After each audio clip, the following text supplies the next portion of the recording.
Okay, this is Paper Mario All Cards. Also, hello, I am Jcog. I am a longtime Paper Mario speedrunner. And yeah, so Paper Mario All Cards. So this is basically the all chapters category. So the reason it's called All Cards is because at the end of every chapter, there is a Star Spirit card.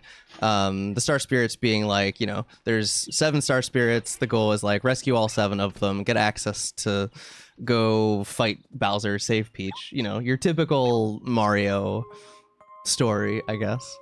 And so what we do in this category, the rules are to touch each of those Star Spirit cards that appear after each boss. So we do have to fight all the chapter bosses in this category. Yeah, Mario story. Yeah, and so the intro is a little bit long. The run has changed a ton since the last time it was shown in GDQ. I believe that would have been GigaDB. It was a while ago. I forget what year. It was before I had started running the game, and I've been running it since like 2018.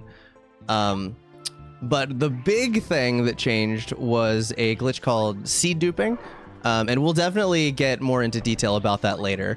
But if you saw M4's GDQ run of, excuse me, if you saw their run of any percent no ace, it was the first run to show off seed duping at GDQ. It was discovered back in like January of this year, or so, 2023, and it's probably the biggest discovery that this game has had since I've been running the game. So it's kind of a big deal. 2016. Okay, this category was last shown in 2016 in GDQ. Yeah, and honestly, until seed duping, there had been some minor changes here and there, like improved routing, stuff like that, but no major changes until seed duping was discovered. This category and the game as a whole really have been fairly stable. Well, as stable as you know, a game as broken as this one can be. But yeah, so there's seed duping, and which lets us skip chapter 5 and some other things that we'll get into a little bit more when it's relevant. And also some of the other stuff that doesn't really get shown off in any percent no ace is some of the other abilities that seed duping can have, like well, we'll get into it later whenever it's more relevant, but it lets us do other things even faster. It gets us earlier access to partners and gear that we wouldn't otherwise be able to have. All right, so far this is just the prologue, nothing too crazy going on. You saw the fastest form of movement, which is just spinning, where you just press Z, you spin, and you just jump out of the end of it to skip the ending lag. Nothing too crazy, but it does have a like surprisingly high skill ceiling. Like you can that's definitely where one of the areas where like a newer runner will probably lose time over someone who is more experienced with the game. Thank you guys. But yeah, and then so yeah, we don't get to the first like real big glitch until like around 8.5 minutes in, which I'll explain whenever we get there. But definitely once the run starts, once it gets going, it really does. This is one of the faster paced categories in the game, actually. Chat is finally live. Oh yeah, I don't know if I said it at the start. This run is pre-recorded. I did this run yesterday. This uses a safer route than what I would do if I was going for PB attempts. This game at the highest level tends to rely on some extremely risky strategies, just because it lets you skip a lot more and go a lot faster. Obviously, that's not super great for a marathon run, so this is a custom route that loses a bit of time to go get some extra stuff. Like, for instance, we obtain Bo, your your boo partner.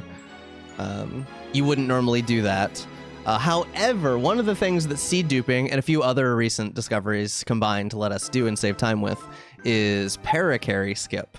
So this run will be skipping that will be skipping Paracarry. I think we obtain every other partner, but we skip Paracarry, which is huge and is not something that's ever been done before seed duping. What do I think of Cool Ranch Doritos? They're good. I'm not a huge fan of Doritos in general, if I'm being honest. But like I'll still, if they're in front of me, I'll eat them. But hi Xander, halfway to 1 million. Let's go. That's some dedication. They're pretty okay. Yeah, they're right. They won't like that opinion. My run will not be accepted. Because I don't like cool. I think Doritos are just okay. I will say I actively dislike Doritos Locos Tacos at Taco Bell. I actively dislike those. I'm just like, I could be having a normal soft taco.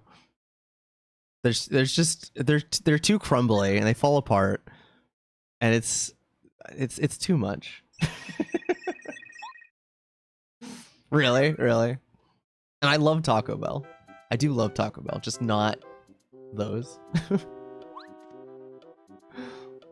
yeah, no, the beginning of the run is a spot that'd be definitely a good spot to fit in like a good number of donations in a marathon setting. Valid opinion, thank you. I feel very validated. Wait, there's Baja Blast Gelato? No, I've not tried that.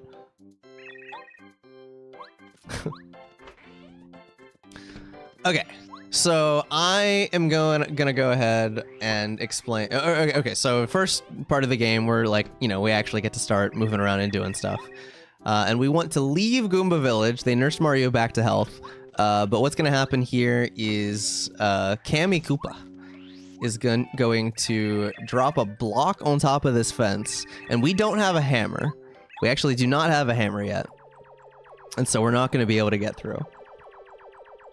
And so Goompapa tells us like, hey, go find Goompa. He has a hammer. He can probably help, or something along those lines. All right, but this is where the first pretty big glitch of the game comes up. It's definitely not a beginner glitch. You kind of start off with a bang once you actually get going.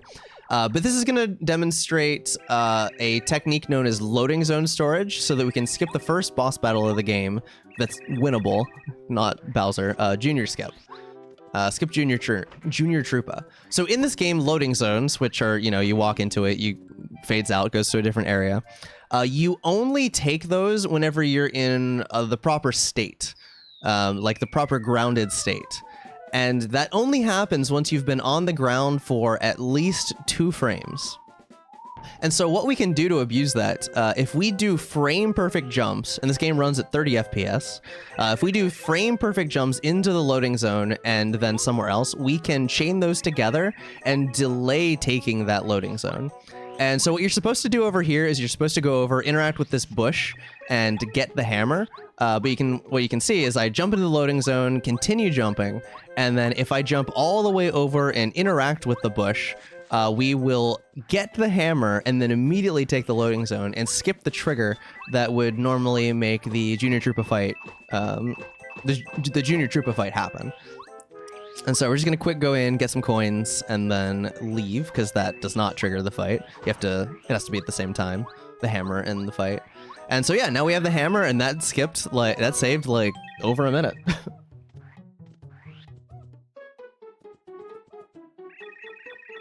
And so now we're just continuing on, gonna get our first partner of the game, Goombario, and our first badge of the game, Power Jump. Badges in this game are just, they're like your abilities, if you're not familiar. Basically, you have badge points. Different badges have different costs. You equip the badges, you get the ability, pretty much. Oh, are they really only in California, Tracy? That's sad. You still refuse the grabbing. It's definitely slower. Actually, Kelsey, one thing we recently found, and by we I mean Random Sauce found, is that hammering to obtain items, even in this, even whenever it would normally be faster, is actually slower if you're in a room with like any amount of lag. Presumably because like of the like dust particles that your hammer creates and adds to it. So yeah, you're barely saving any time already by using hammer. Hi Zacchaeus, how are you doing? And yeah, so there, we equipped power jump right there. If you don't, Goompapa here actually warns you before you leave. But yeah. Will be, no, it is very not. Oh, okay, there's no retrigger prologue, but this is very not in the intended order. Yeah, we do a ton of sequence breaking in this run.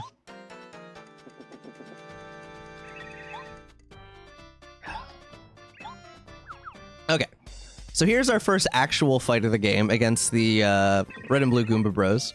And so the general strategy here, the Blue Goomba has 6 HP, the Red has 7. So we'll do a little extra damage with Goombario there. And we actually want to kill them both at the same time, because if you kill one before the other, then there will be a little cutscene where the remaining one cries like, "Oh no, my brother." So it's actually worth it to damage them both down to 3 HP and then use this Fire Flower, which does 3 damage to all enemies and just kill them at the same time. That's pretty much how it goes in any category. It's the fight you'll always see. Okay, now luckily 6 HP is still enough for the next fight. We won't die. We picked up a Goom Nut back in Goomba Village to restore 3 FP. Now we have 4 FP. FP, flower points, it's basically like your mana. So, you know, special abilities, more powerful abilities generally cost FP to use. Such as Power Jump, which costs 2. So now we have the ability to use it twice. We will not be dying to Goomba King in this run. I don't know why you would mention that. I have no history of that being relevant.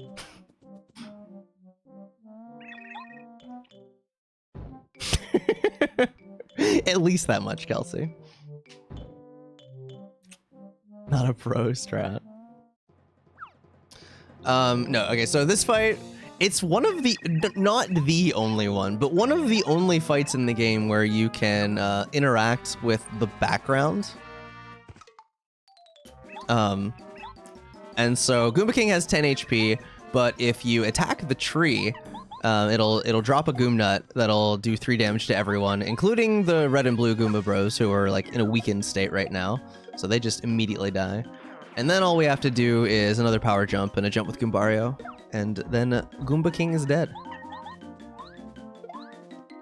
That's true. There is not a single move in the game that costs FP in double digits. That is true. Is that also true in TTYD or no? So what big FP? There is no big FP for you to believe that though. Yeah, there's also there's the Gulpits who have their rocks that you can attack, because like they'll spit their rocks out at you and do a lot of damage, but I don't think it's ever... Is it ever a good strategy to attack the rocks if you're actually fighting them? I don't know. Not casually. Smooch in TTYD costs 10. Okay. Oh, also you could stack moves in TTYD. That's also true. Congratulations to JCOG for successfully defeating Goomba King and the Goomba Bros in this run. Why, thank you, Sam. I appreciate that. Thank you for the 27-month resub, and welcome back to the Rookery. It is expensive like that. Did I properly explain? This is a pre-recorded run. I think I said that. But just to reiterate, this is pre-recorded. I'm not actually playing right now. I did this run last night, so I know more or less what's going to be happening. But also, it's like you save like frames. Right there, I menued down to don't save and continue. I did say that. Okay. Hi, Pixels. Exactly what you were asking for. Like, got you. What's up, Jesse B? Is it? Are you sure? Should be changed. Try refreshing. Oh, what? Did I not? I never hit done. Sick. Thank you. Never mind. I appreciate that.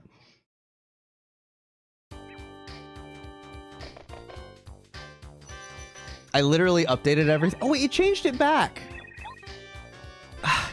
I saw it. I looked at it. It said Paper Mario. I hit done, and then it changed it back to just chatting.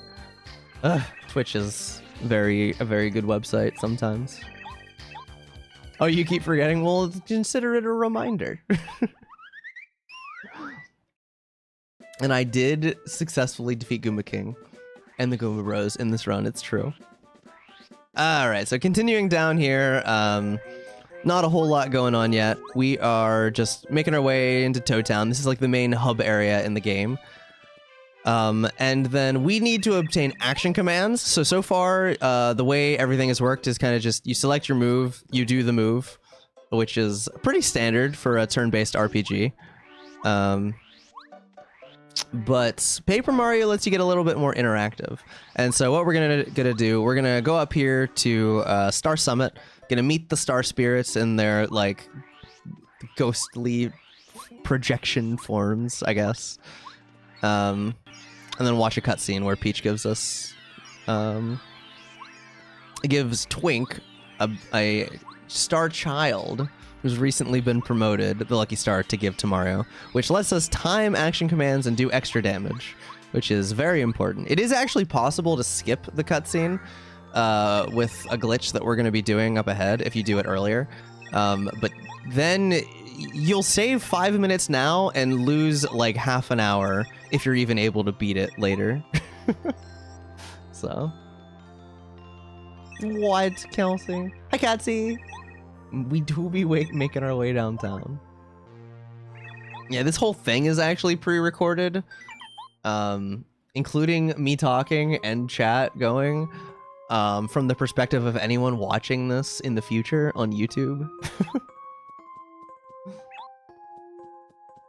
Yeah, no, people have done that before, Noah. People have done that before. No, like skipping. Well, no, you would actually have to skip Lucky Star. Yeah. Everyone say hi to YouTube. This will be going on YouTube.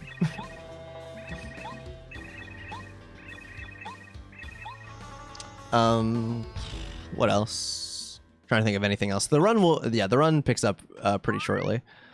Oh yeah, so while we're waiting, so some things that could be good for incentives for this run.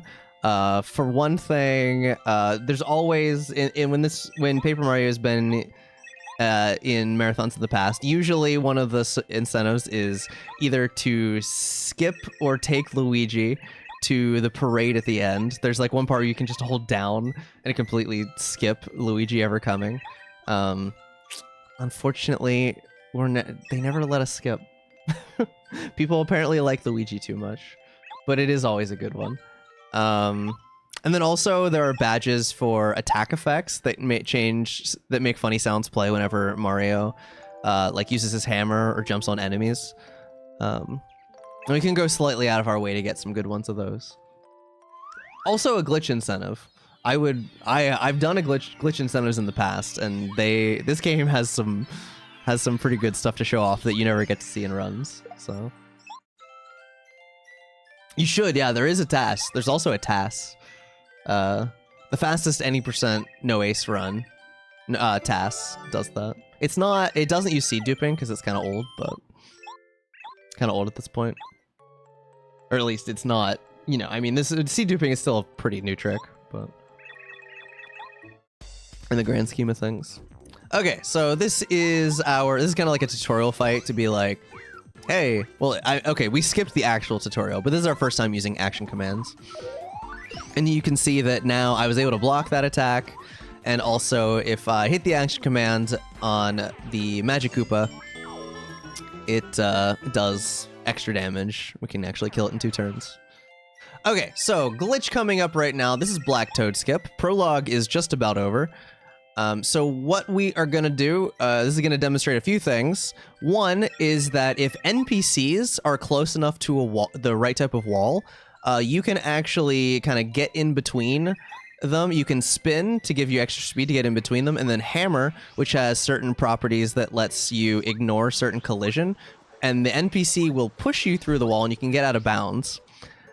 Which I'll be doing right here. And then also, when you're out of bounds in this game, the gravity works really strangely. You'll start to fall for a little bit, And then after you've fallen for long enough, you'll actually start to shoot back up into the air. Your acceleration changes over time to when that happens. And so you can see I was able to like kind of jump out of bounds into the post office, do a little bit of maneuvering out of bounds, and then that gets us past the toads right there. The Koopa Bros in disguise to skip the whole cutscene,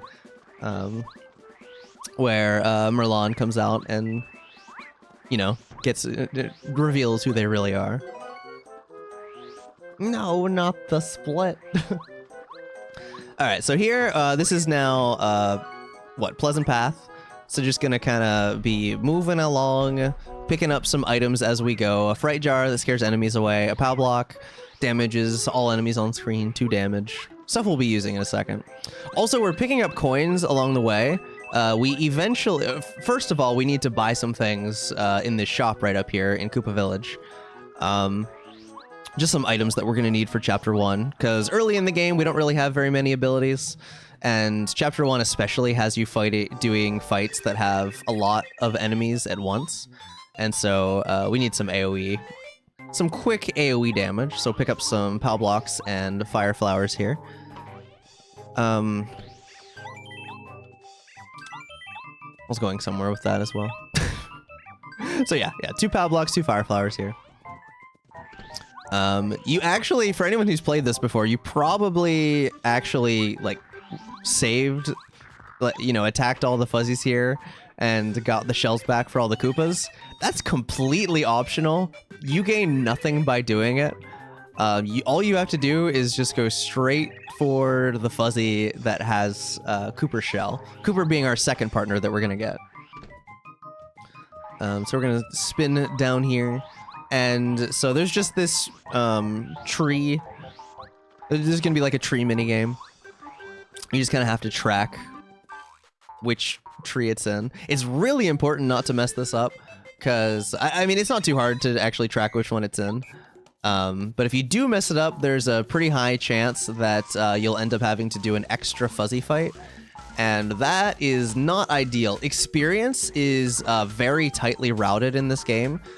You can sometimes get away with a little bit extra, but it is not ideal. We route things so that we level up at certain times and get heals at certain times when we'll need it. Later in the run, we're going to be getting a badge that lets us do like a ton more damage whenever we're at 1 HP in peril. And so it's actually, you know, if you level up early, you can be taken out of peril, and then that ends up being really slow. So yeah, no, you definitely don't want to take extra fights. You can run away if you get extra encounters, but... So that is a common misconception, Noah. I need to make a video that more definitively proves it, but nah, in my testing, this is actually the same speed on different languages. There's a common misconception that Japanese is faster, but not in my testing. 1-on-1 would be the fastest pattern, yeah.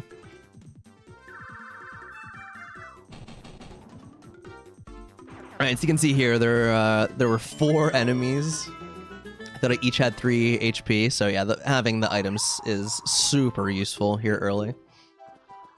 What about 414? That would be the slowest. Although, also keep in mind, the number of bounces the fuzzies do varies, so there's more to it than just which tree it lands in for going fastest. But... you know. Alright, yeah, still picking up a couple extra coins. There are backup coins, but they're really slow, so you don't really want to lose any. POW? Well, POW is definitely slower. POW runs at 25 FPS. And this game's physics, like everything about this game is tied to the frame rate. So you lower the frame rate, everything goes slower. Alright, picking up a Thunderbolt, which is an item that does 5 HP. What about IQ? IQ would be the same as English.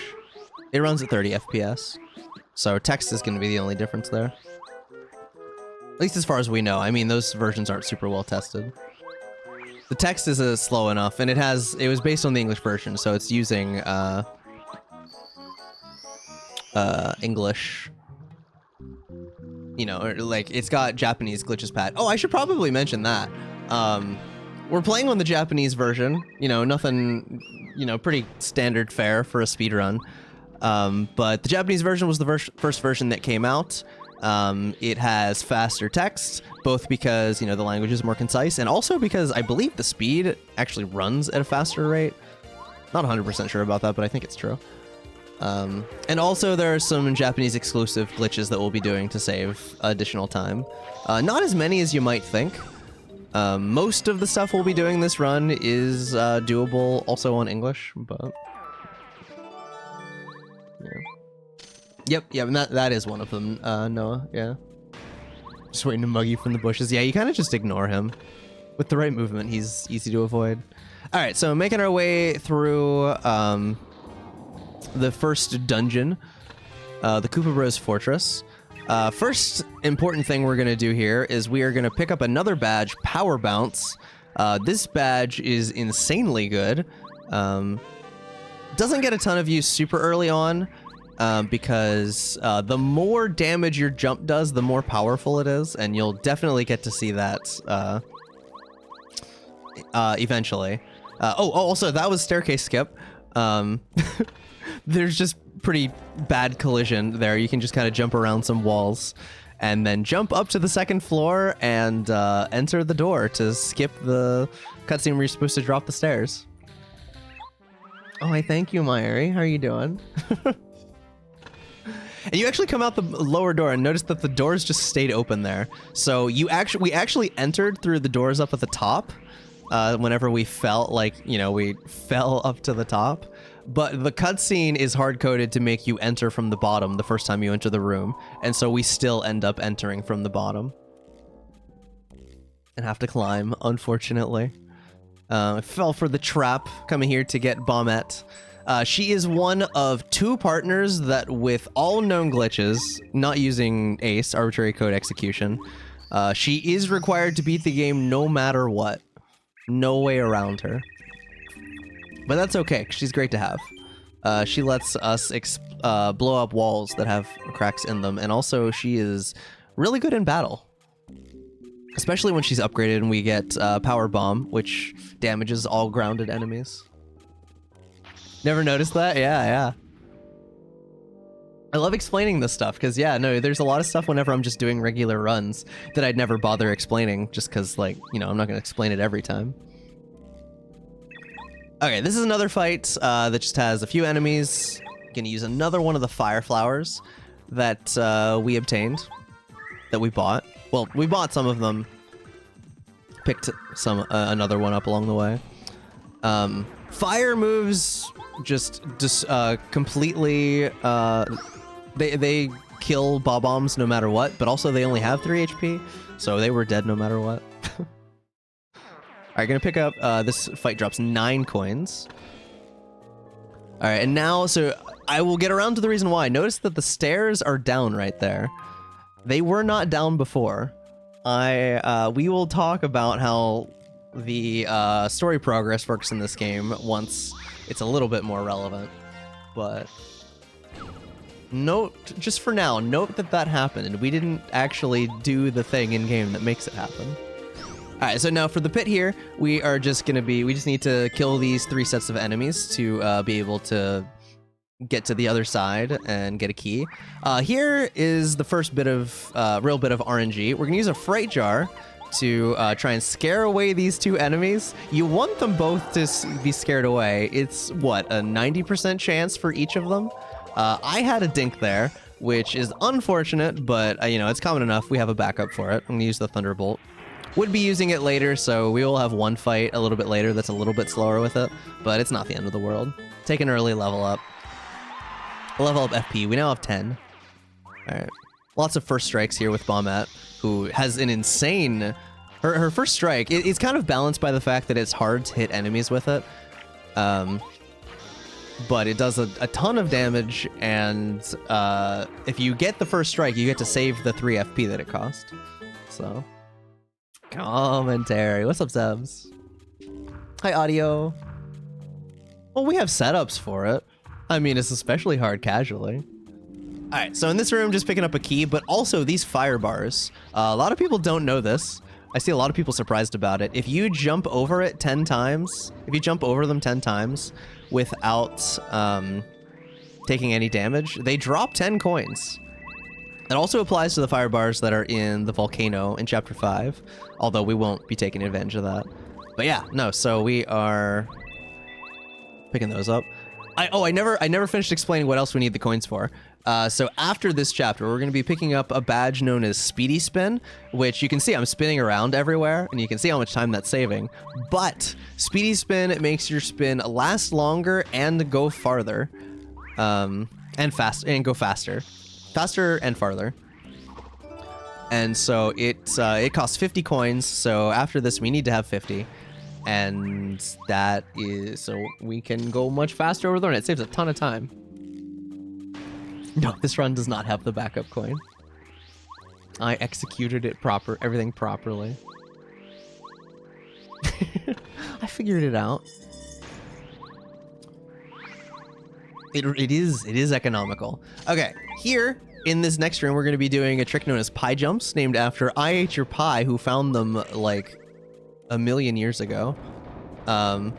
So you use Cooper there. What you're supposed to do, well, okay, well, you can see what we're doing is we're just taking advantage of bad collision to just kind of jump around these barriers. You're supposed to, a few extra times, you know, turn around and, you know, hit them again with Cooper so that you can get past the middle barrier.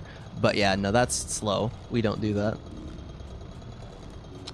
You do not get to do friends this run because this is a pre-recorded run. That would be cheating.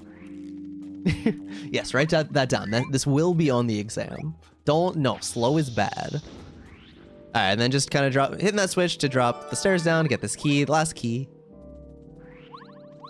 What if you promise it's a fresh guess? I will not believe you. Or at least I don't believe that nobody would be,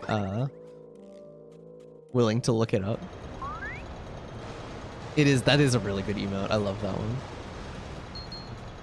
You'd all just be guessing. No, I'm not doing it right now. I did this run yesterday.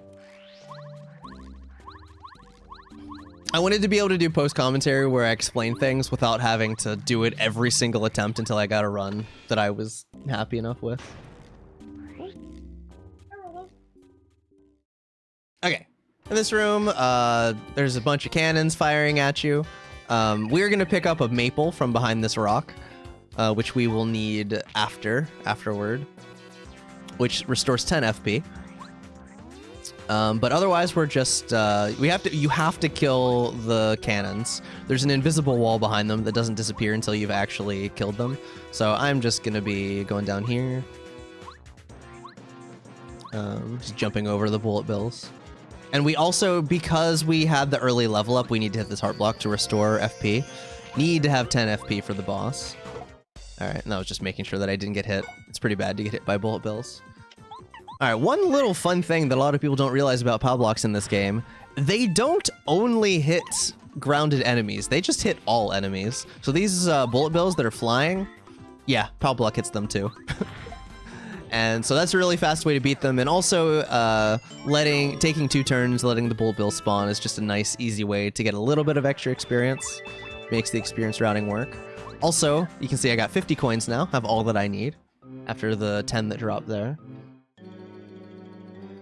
Do they not in TTYD? Okay, I know a lot less about TTYD than I do this game. But yeah, no, in this one, they just hit all enemies. It's only 2 damage, so they're not particularly useful past the early game, but yeah, defense piercing. All right, so this is Bowser? Question mark, question mark, question mark? He has 10 HP, which we can do in exactly 1.5 turns with just a power jump, bomb, power jump. And that specific sequence is really good because after you kill it, the Koopa Bros spawn, but your turn order is preserved. And so because we killed the Bowser mech with Bombett's turn still active, we get to go before the Koopa Bros get to attack. Now that doesn't really matter HP-wise, like we have plenty of HP this fight, they wouldn't kill us or anything. but it is really fast, and you can instantly knock them over with a bomb, and then they'll just be on their backs. And then use the last bit of our attack items. We start with the POW block, which will keep them down without flipping back up. They all have 5 HP, and so then, yeah, they just stay there, they don't get up, and just attack them with a fire flower, and they all die at once. This fight is tragically fast, because you don't have to get to hear much of one of the best songs in the game. But yeah. So yeah, we do have to beat chapter 1 first. It is technically possible to beat this chapter later, but the routing would get very convoluted, and it is very much not faster. There's another category in this game, reverse all cards, and this is one of the cards, by the way. And this one we're not doing anything special with. We just walk straight into it and touch it. So that is 1 of 7 cards of the category's name. But yeah, there's another category, reverse all cards, that requires you to touch them in the reverse order, 7, 6, 5, 4, 3, 2, 1, and then beat the game. And that is possible.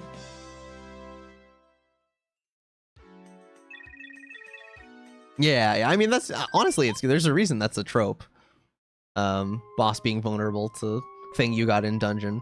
I mean, it's kind of good game design. You know, it works. It rewards you for figuring out how to use the item, I guess. Can be a bit easy, but still. I mean, Paper Mario casually isn't exactly a hard game. In some ways, it's kind of baby's first RPG, but also it's fantastic. Hi, Morph. Thank you for the good luck. This is pre-recorded, but... That would be weird, my Ari. That would be weird. Yeah, play with it, learn to use it, and then have, like, some... I don't know if I'd say closure. This is, by the way, the first post-chapter...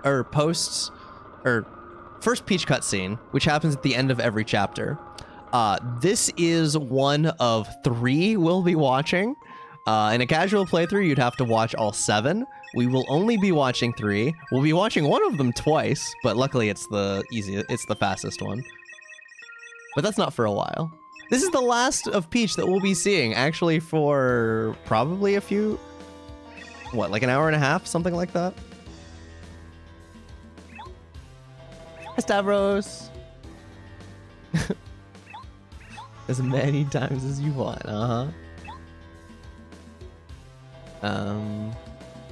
and otherwise ignore forever. Yeah. Oh, I mean, I don't know if I'd say closure. I mean, you know, it's pretty common to still need items after the dungeon that they were first used in. But... Alright, and then very important here, Eldstar. You get your first, we don't ever use it, I don't think. Get our first Star Spirit ability from Eldstar. Say no to the tutorial. That's a very long tutorial if you accidentally say yes. It's like a few minutes. Also... But yeah, we have that. It's good to know. We don't really take advantage of it, though. Also, right here, going to do some more loading zone storage. This is a little bit faster than blowing up the wall if you do it quickly. Second try is, I believe, fast enough to save time. Which, one of the other properties, we're going to get an FP plus here, which lets you increase your FP with the cost of 3 BP. So it kind of just lets you shuffle around your abilities. But one of the other properties of loading zone storage that I hadn't talked about yet is, so in this game, when you go through a loading zone, it kind of, if you enter, say, from the far right side, when you enter into the next room, you'll start kind of angled toward the right, like skewed toward the right, and then Mario will do like a little walking cutscene heading toward the middle, and the magnitude of that depends on how far you enter the loading zone from before. If you do loading zone storage in order to go very far perpendicular from the loading zone, farther than you're able to otherwise, you can get your angle so skewed that you just start out of bounds and fall, and so you can use that to gain height. I don't actually think we use LZS for that anywhere else in this run. I could be wrong, though. I'll definitely point it out if we do it. Oh, no, that's not true. That's not true. We, early lackey. All right, so that, yeah, no, and that's a pretty big one. Yes, I am doing the post commentary. All right, so this is the Junior Troopa, who we skipped earlier, but we have to do this fight. This would be a 2-turn fight if I still had the Thunderbolt, but instead it's going to be a 3-turn because I had to use it for a Fright Jar backup. Not a big deal, a little bit slower, lose like 10 seconds. You don't like to see it, but, you know, could be worse. Okay, and then also, after this, next decently large RNG portion of the run. So this is where we get Speedy Spin. It is on sale in the Bad Shop, which opens up after you beat Chapter 1. It costs 50 coins, and there are only, however, there are only 3 slots. All right, drinking that to restore my FP after the fight. There are only 3 slots in the Bad Shop, and there are 4 badges that could appear here. And they each have an equal chance of appearing. So basically there is a 25% chance that Speedy Spin is the badge that does not appear. And in order to reload, in order to refresh the Bad Shop, you have to go 2 screens away and then come back. So unfortunately, in this run, I did not get first try Speedy Spin. It was not there. Wow, pre-recorded and you all still didn't get it? I'm disappointed. So yeah, so there you can see me going away. It costs like 25 seconds every time you don't get it.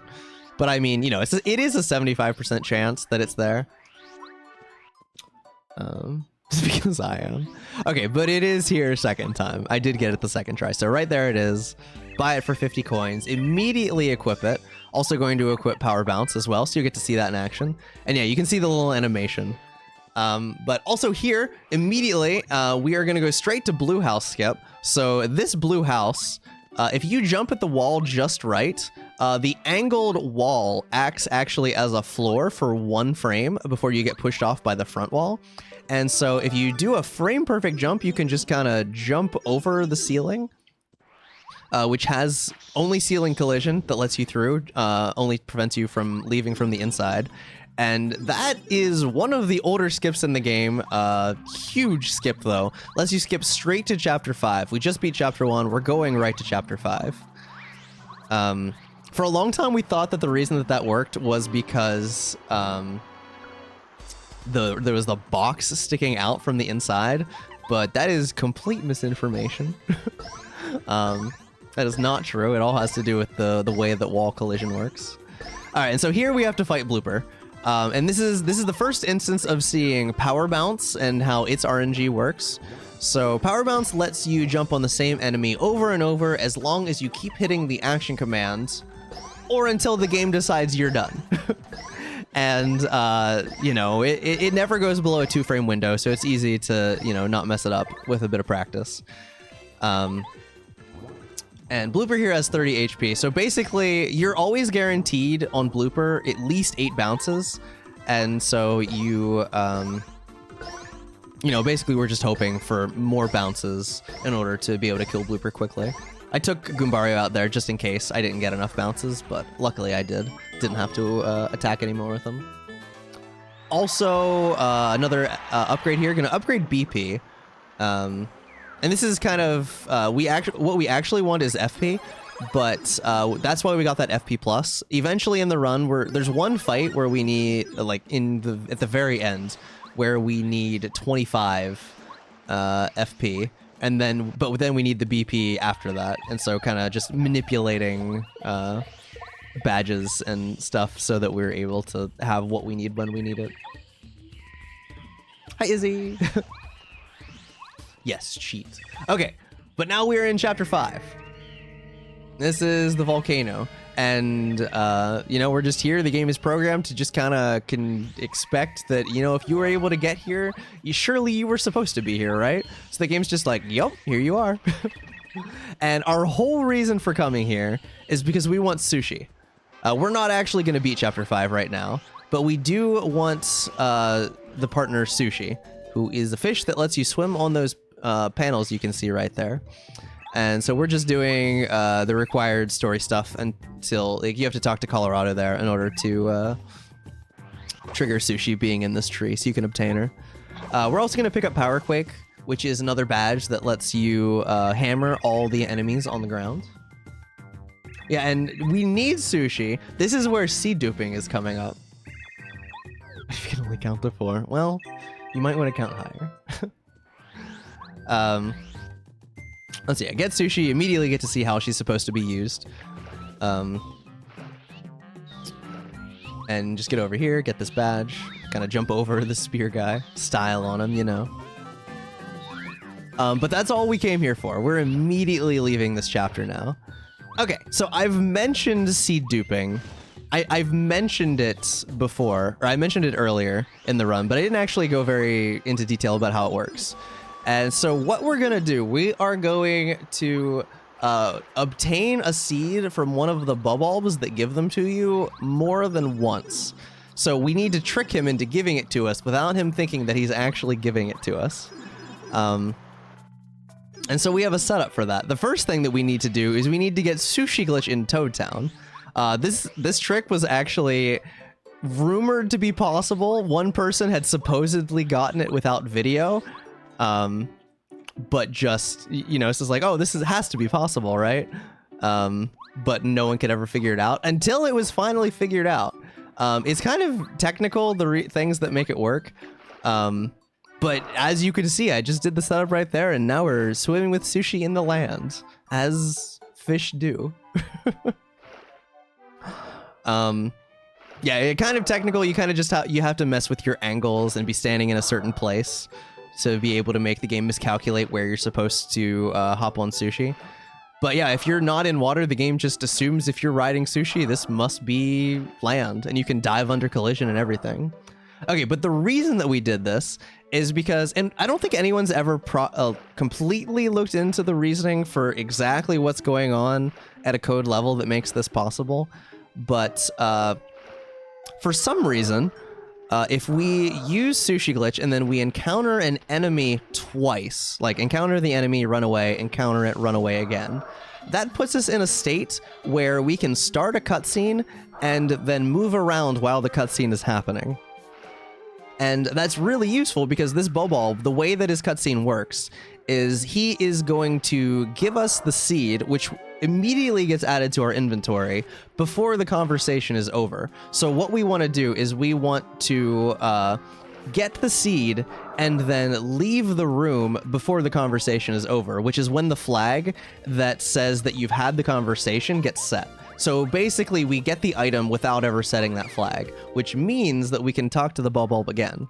As you can see here, I'm encountering the Fuzzy twice, which kind of, you're not supposed to ever be able to encounter enemies while you're riding sushi, so the game ends up giving you your walking ability back, but you're in this really weird state.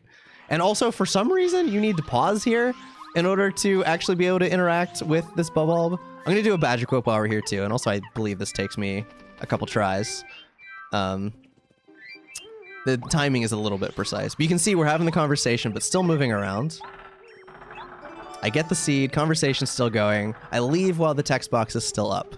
So if I was to go right back in there, that Bobulb would still give me the seed. However, we want 2 more seeds, so we want to do that again. But the way that the routing works out, we don't quite want to do that yet. We don't quite want to do that yet, because this is the time when we're closest to Chapter 2. And so we're going to do this now. We need to go to Chapter 2 because we can't just duplicate all of our seeds. In order to enter Chapter 6, at least 3 of your seeds need to be unique. And so we do need to go here to Chapter 2 to pick up another unique seed. So basically, the only seed that we skip is the Chapter 5 one, which is by far the slowest. Yeah, we'll be back. We'll be back. But while we're here, and I'll pick up more on the seed duping after, we are going to do a trick known as early seed. The reason, in most speedruns of this game that you'll see, we would have already come here, and most of the time we would have gotten Paracarry. But since we don't need Paracarry, we can put this off and skip all of the cutscenes associated with Paracarry. Also, we're going to whack Wacka for a Wacka bump that restores 25 HP and FP. Kind of OP. But yeah, you're supposed to have Paracarry in order to be able to get this seed. However, there is a tiny gap in the collision up here. There's a hole in it. It's not big enough to just walk through normally. However, if you do a spin at just the right angle, and so there's like a little setup that I'm doing here. But if I get into the right position, do a spin, I can clip through and land out of bounds, because this is like over an out of bounds area right there. And so I can kind of just like jump around, use the fact that we shoot up into the air to get over to the bubble and get this seed. This is the second one. I will be getting the third seed on the way back. It's in Toad Town. Could have picked it up on the way in, but I didn't. We're picking it up on the way back. But yeah, that was the only thing we needed here. And yeah, normally you're here, you're picking up all the letters for Parakarry and giving them to him. And also you have to like watch the train cutscene the first time if you're in the proper story state. But yeah, because, and I'll talk about story progress here in a little bit because there's kind of a lot going on right now. But because we're in a chapter 5 state, we are past the point in the run where the game thinks we've already done chapter 2. So we don't, you know, it just lets us, it's as though we're exploring it after being here the first time. Or having you know, in a post-chapter 2 state. More like slow carry. True. The run goes well. It is so cool. How are you doing, Lennon? The coolest, even. Okay. So now we're back. I'm going to grab the seed from the bubble that's just chilling right here. And now we're just going to do the exact same setup that I did a second ago with Sushi Glitch. It looks a lot like last night. I wonder why that could be. Yeah, gonna do it again because we need more seeds. We actually are gonna be duplicating the seed. We're gonna get 3 unique seeds because we're gonna have 1 left over, and that is gonna allow us to do stuff that we wouldn't normally be able to do. It's one of the big reasons why the run being as much faster as it is possible. Like, even without it, even if we only duplicated 1 seed, skipping chapter 5 is pretty big in and of itself. But having it an extra, which I'll probably save the explanation for later, a little bit later when it makes more sense, is very useful. So just keep in mind that we are duplicating 2 seeds. So we'll have a total of 3 of this blue one. Working in Skull for the last 12 hours? Oh god. Are you sounds like I'd be dead, personally. It isn't the same video game. But yeah, so this section is the same. If in any % no ace, we would not be doing this multiple times, because the only thing that we need is to be able to skip chapter 5. Also, I mentioned reverse all cards earlier. In that run, you actually duplicate an additional seed, just because the routing of that is so wild. Let's see, what else can I... Trying to think what would be good to fit in here for an explanation. This is probably a good place to explain how story progress works. So in this game, I mentioned how, like, you know, we were in a post-chapter 2 state, stuff like that. I'll be saying a lot of stuff like that in this run. So in this game, there is one variable that is your, like, master story progress variable, which says you are here in the story. So anything that in a casual playthrough would need to be done, or would have to be done in a linear order, that is, in most cases, controlled by that variable. And, oh, also, real quick here, I'm gonna go 2 away so that I'm gonna come back in this room and just get the last seed normally. So I got a seed right there. We're gonna go back in and then just grab the last seed, because we don't have to worry about being able to get it another time. Okay, but story progress. And so one of the ways that... the way that gets adjusted is there are a bunch of hard-coded scripted triggers that update that story value. And certain things, like, for instance, we're going to plant these seeds. Planting the last one will be a trigger to put us in a chapter 6 state. And one of the things that we can do to manipulate that also is if we skip triggers, that will allow us to revert our sequence back to an earlier state. Maybe that wasn't the best time to explain this, because I should explain this now. So the reason that we need 3 unique seeds here, normally you have to plant 4 seeds. And so what happens, why, thank you, Lennon.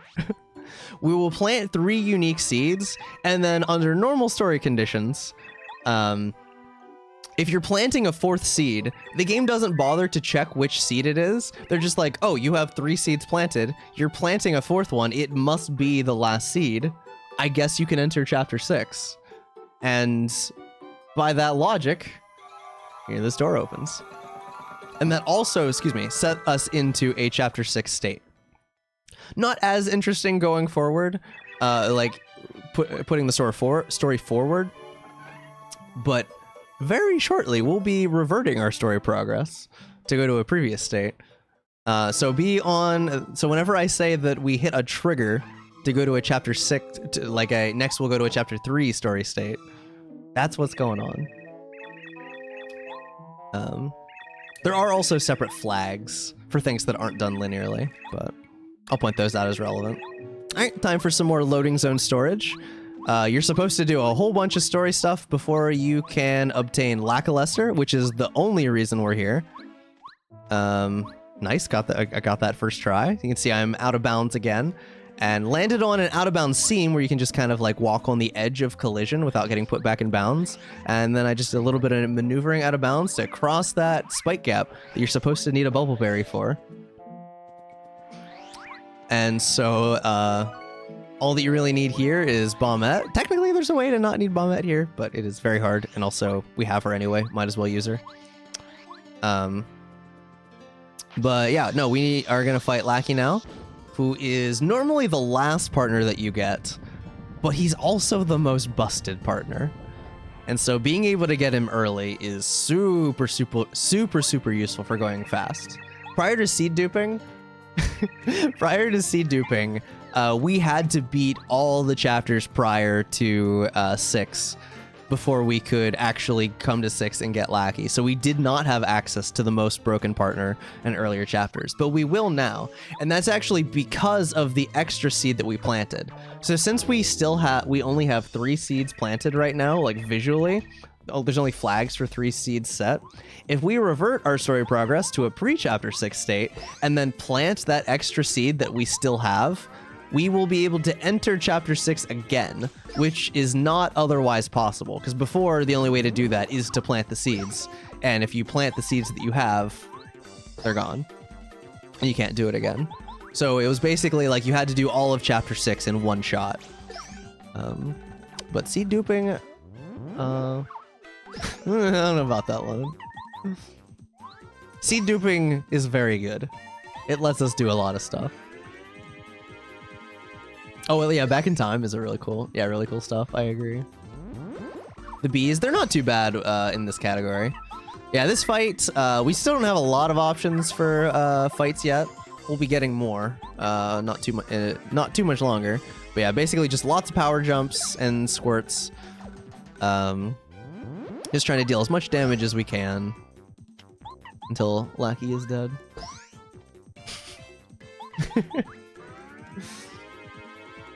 Ads. Imagine ads. But yeah, 2 main ways that the game keeps track of story. Story state, or story progress variable, and also separate flags. And we very much abuse the fact that those 2 can be in separate states. Oh yeah, his full name, I don't know why we call him Lackey. His full name is Lackluster, but then he argues like, no, my name is Spike. And we said, no. Neither of those. You are now Lackey. And it has just always been that way. Lackey is very broken. Alright, so we get him here.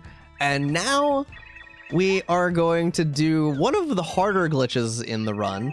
Well, first thing we're going to go pick up, since we're in a chapter 6 state, which is a post-chapter 4 state, the storeroom that is in the Harry's shop in Toad Town.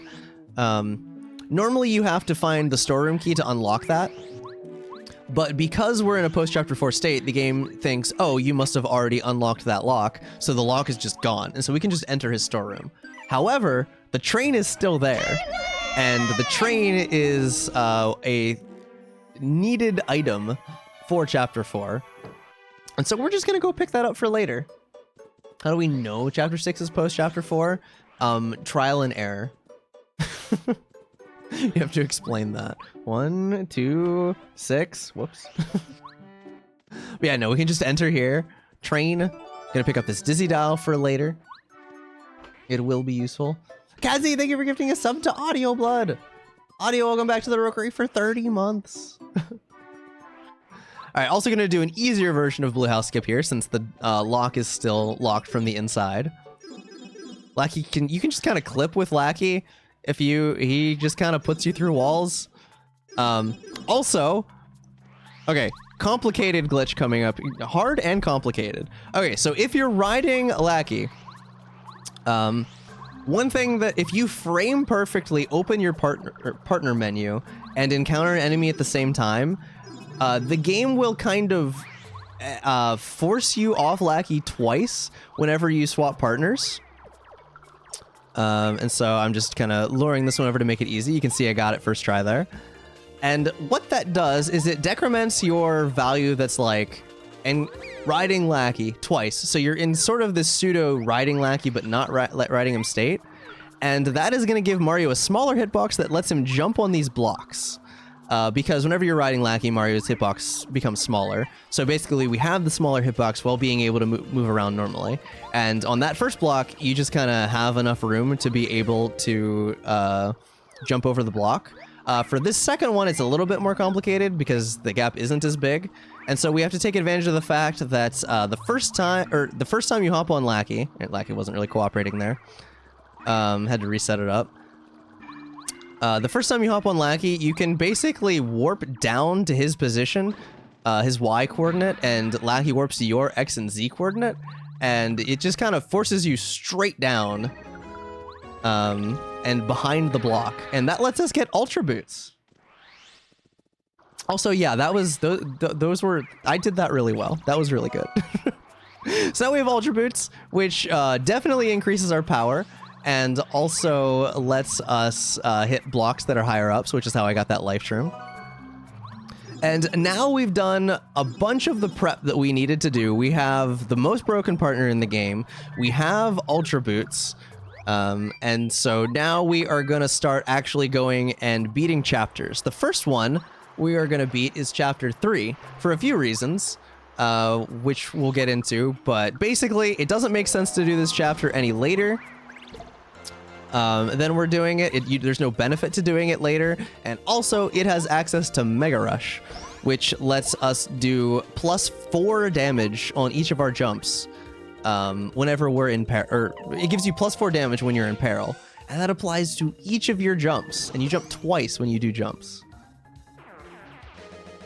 So it is, you'll see in the boss battle, but it is kind of an insane ability. Also, we are entering from because we have the ability to get there, we are entering Chapter 3 from the blue pipe, the shortcut pipe that you're not supposed to be able to open until later, because it'll let us skip a bunch of cutscenes and it'll let us skip a junior fight. And not gonna lie, the extra experience is nice. That you get from these Dark Koopas. They drop a lot. You get nearly enough for an entire level here. All by itself. We will level here, but... So yeah, just kind of using Power Quake, which ignores your hammer's level. Power Quake always does the same amount of damage, no matter what level your hammer is. So 4 base damage. And these guys have 8. So just kind of do it, knock them over, do it again, and they're dead. Did I say +2? +4. +4 in peril. Power Rush is +2, but we don't get that this run. Oh! Anonymous user! Thank you for gifting a sub to once, but not now.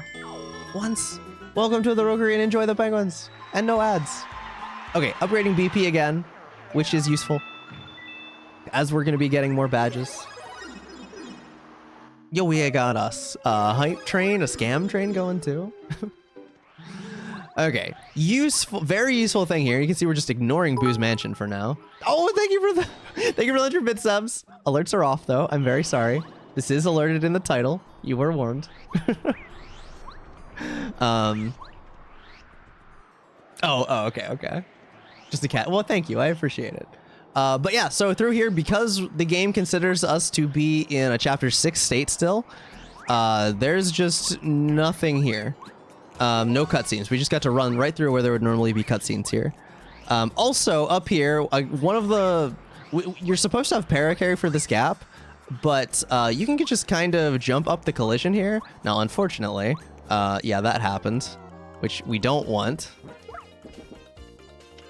We're kind of trying to manipulate specific HP here. But you can see you can kind of just like jump up the collision, up the wall there. So you don't actually need paracarry. All right, have a good night, Pikmin. See about the Me Shop theme. This is true. Okay, now, however, entering chapter 3 for the first time is a trigger to put you in a chapter 3 state. And so we are actually now in a chapter 3 state and all the clubbas and enemies appeared again. Now, normally I do a slightly different... I was kind of backing things up a little bit because of the first strike. We need to manipulate Peril here. We need to be at 1 HP in order to take advantage of the badge. I was just kind of doing a swag block there. It didn't really matter. Because we have to hit... I'll be hitting spikes later anyway. Unfortunately, none of the keys here are skippable. We do need to obtain all 3 keys. But... yeah, so just going down here, picking up a key, gonna hit our first super block and upgrade Sushi. Upgrading partners lets them do extra damage and also gives them an extra ability. So very useful to have. Especially one as quick as this, that's like, you know, we're running right by it anyway. Alright, and then it actually ends up being faster to be carried out of the mansion rather than trying to just backtrack the whole way. So we just intentionally get caught by the Sentinel.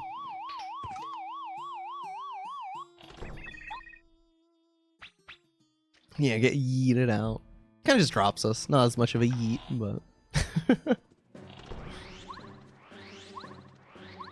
Alright, but making our way back up. You may have noticed that the Sentinels weren't there the first time we entered. The way that everything gets ordered, so it sets your story progress to chapter 3 when you enter the door, but it loaded everything before it set the story progress. So it loaded everything as though we were still in a chapter 6 state when they're not there. But then it immediately updated. So the next time we enter it, they're all there. Alright, but next key is past these spikes. We don't need bow for these spikes with some good movement. All you have to do is just kind of have good movement, spin past, and you can get to the chest. And then you can just kind of jump on the spikes and get put back to the start, and I am now at 1 HP. Alright, now, for Mega Rush, you are supposed to, again, have paracarry in order to be able to, like, open the bookcase, and then paracarry across the gap to be able to get on the bed in that room. However, we can just do some loading zone storage to fall out of bounds and land up top. Yeah, this one took me a few tries to get. You missed Rolo. Miss Rolo. Skew is loading zone storage. Skew is weird. It's true. Look at her. All right, and so that's Power Rush, or yeah, Power Mega Rush, which I'm immediately equipping. Also, oh, I don't have the. Hang on. And yeah, and so I'm encountering these enemies intentionally. I'll get the camera changed here in a second. Encountering these enemies intentionally because I need the extra experience for experience routing to work out. Normally I would also get Peril off of them, but the first strike kind of messed things up. Also, I picked up a heart drop here, which is kind of bad. It's actually kind of really bad, so I had to back that up because we need to be at 1 HP exactly. Didn't know that was possible. I believe I actually found that specific LZS. No, I definitely did. Also, yeah, you can just kind of spin right past Tubba. You don't actually need bow anywhere in here. In fact, you don't need bow for this run at all. I think I mentioned it earlier, but we will still be getting her, just only for some safe fights. Okay, hang on. We need cat cam. This is very important. I will not disappoint, chat. Oh, that's props.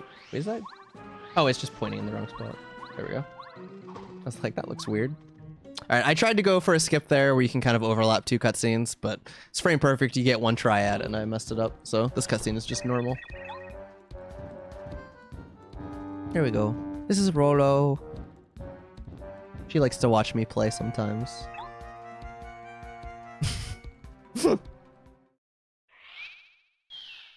Take credit anyway. True. Hi, Axe. It is, isn't it, though? Alright. So now we have Yaki, which is needed to unlock the windmill. No way around that. You need Yaki. Is it ever a bad time to come in? No, it is not.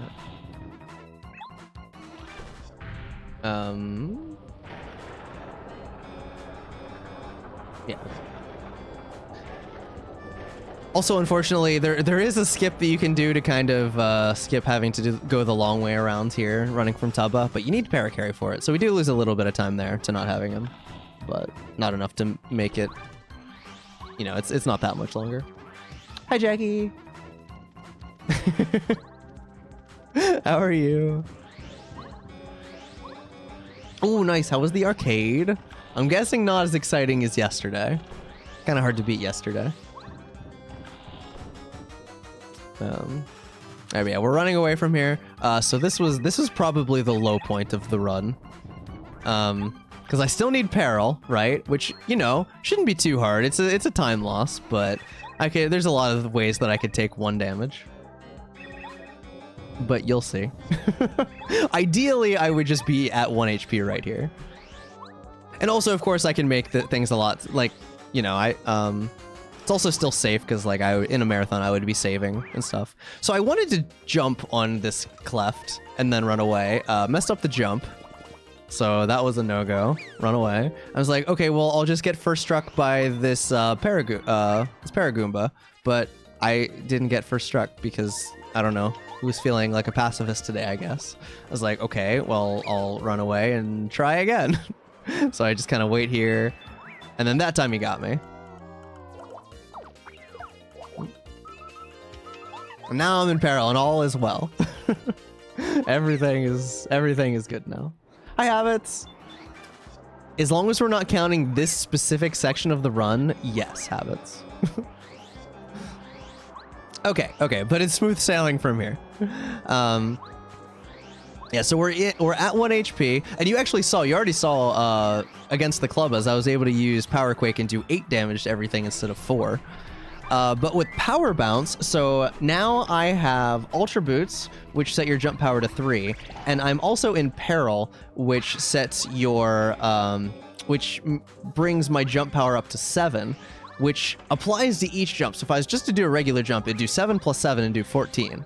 With Power Bounce, the way that works is it will start at 7, and then it'll just go down by 1 each time. So it'll be 7, 6, 5, 4, 3 until we'll never go lower than 1, but until I get capped or drop it.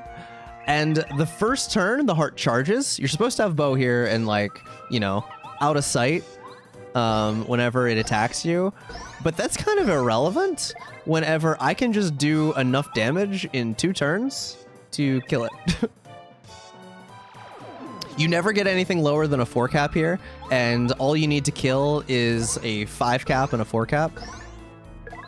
And that's exactly what I got. And if I got double 4 capped, it'd have 1 HP left and I could just kill with Sushi. So easy peasy. I'll swear it on my own grave. I did not know that, actually. Yeah, and so the heart was the real boss fight here. Tubba only has 10 HP. Tubba's weakness is his heart, so when they get reunited, which he just eats it, which I don't know how Tubba internals work. I guess that works. Suddenly, he's no longer the invincible Tubba Blubba. so cute. So yeah, we just jump and kill him.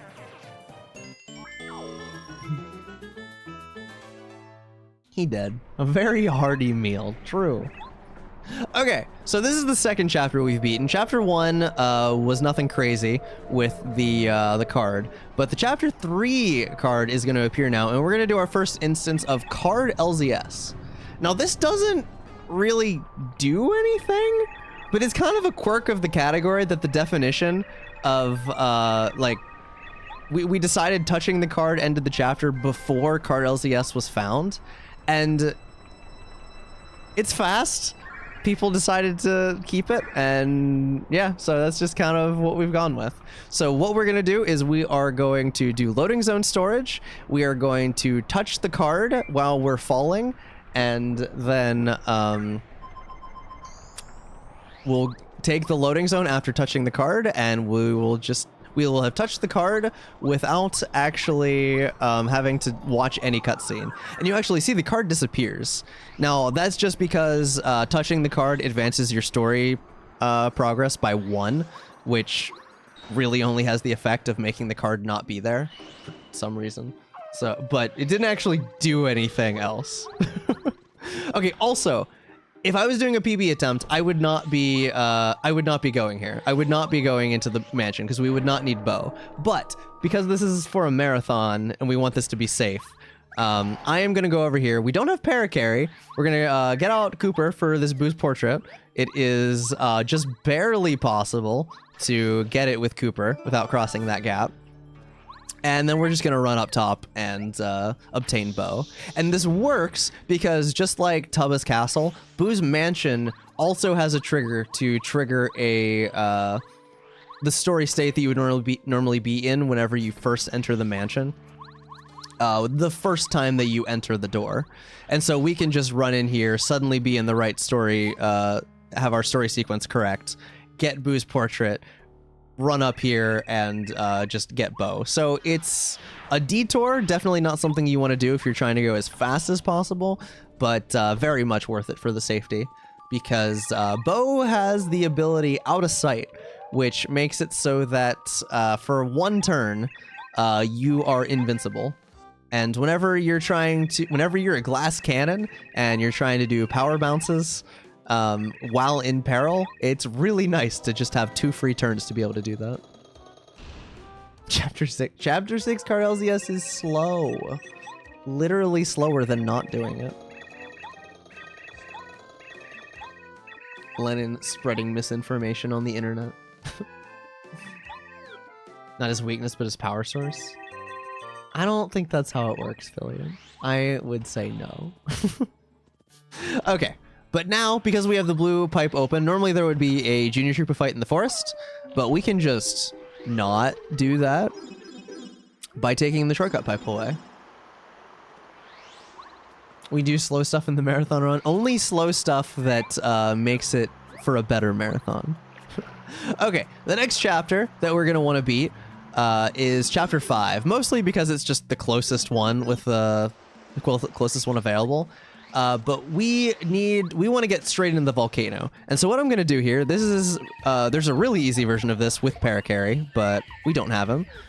So Colorado is kind of struggling here, right? All right, this takes me a few tries to get because it's kind of hard. But what I'm going to do here is I am actually going to buffer a spin, which you can do by pushing the spin button and holding C down at the end of a spin. And if I time that with, you know, kind of triggering this Colorado cutscene, the timing is hard to get right. But what I can do is I can trigger my spin to happen mid-air after getting enough height with the Ultra Boots right there, and I can do another jump because I'll be in a grounded state. And that lets me get the extra height I need to get over that invisible wall there. And then I can just spin over, fall out of bounds, and go straight into the volcano. And that skipped most of Chapter 5. Phantom, thank you for the raid! How was your stream? Hi, Star! Yeah, the junk, that's one of the bigger, another one of the bigger skips in the game.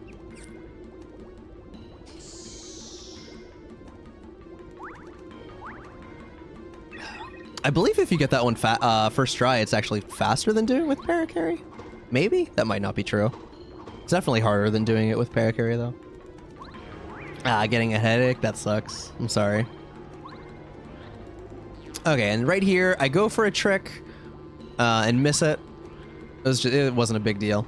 Tried to just save a little bit of time by jumping over a wall, but instead we'll just go around. Also going to pick up Fire Shield here, which isn't going to get used until the very end of the run, but it is a badge that makes it so you take 1 less damage from fire attacks. You can use that against Bowser for a particular setup. All right, also, you know, I don't normally have Lackey here. You're supposed to, you know, solve a puzzle, use Paracarry to cross a gap, all that good stuff, but Paracarry, or Lackey can cross lava, so kind of trivializes that. I think it'd be faster if I did it perfectly. Well, I would need proof of that. I don't think you're right. I'm good, Star. I'm good. How are you? Yeah, we're doing some post commentary for my marathon submission run. GDQ, but not just GDQ. Probably gonna use this for other stuff too. All right, so we picked up Ultra Hammer, which lets us, you know, break Ultra blocks. Excuse me. Also increases our hammer damage, but I don't think we ever actually attack anything with Ultra Hammer. So it actually ends up not being relevant. Your jump, whenever you start increasing your attack power, the fact that like your jump just ends up becoming so much more powerful than hammer. Oh, faster than faster than with Paracarry. Okay. I had already moved on. That makes sense though. I think you're probably right. Because you don't have to do any like out of bounds falling and respawning. Take my interpretation though. All right, also, okay, this is going to be the first instance of a Lackey teleport. So you're supposed to like push this block over, break all of those blocks, and watch the cutscene of the spike ball falling. However, if you hop on Lackey, hop off, and then hop on just the right frame and in the right position, you can get Lackey to kind of shoot towards a certain position, and he'll actually overshoot where he's supposed to go. And if you do it just right, I was struggling a little bit here. If you do it just right, you can get Lackey to kind of go past walls. And so that's what I did right there. And you could just, yep, you're on the other side of the wall. Just as though the wall had been broken. Okay, but that is it for the volcano itself, pretty much. And now we are going to fight the boss of Chapter 5, Lava Piranha. And you'd think this one might be kind of hard to do it at our level, potentially, but not with the current setup that we have. So we're still at 1 HP after the Tubba fight. We healed FP and nothing else. And so we can immediately go into a power bounce. Also, I forgot to mention, I picked up a life shroom on the way to the Ultra Hammer. I didn't point that out, but I did pick it up. And a life shroom makes it so that if you are killed in battle, which I just was right there, you immediately respawn with 10 HP. So also very handy, and Lava Piranha is going to continue its attack, and it just so happens that if we don't block these attacks, we get put right back into peril. So basically, we can just attack for free for 2 turns. In peril, and take out the first phase in just those 2 attacks. I spoiled it. I'm sorry, I didn't bait anyone. I could bait you. That is a thing I could do, and might do in the future, but not here. Alright, so phase 2 actually ends up being easier than phase 1, because now that it's on fire, if you use a water attack, aka Squirt with Sushi here, you can stun Lava Piranha, and it won't attack for a few turns.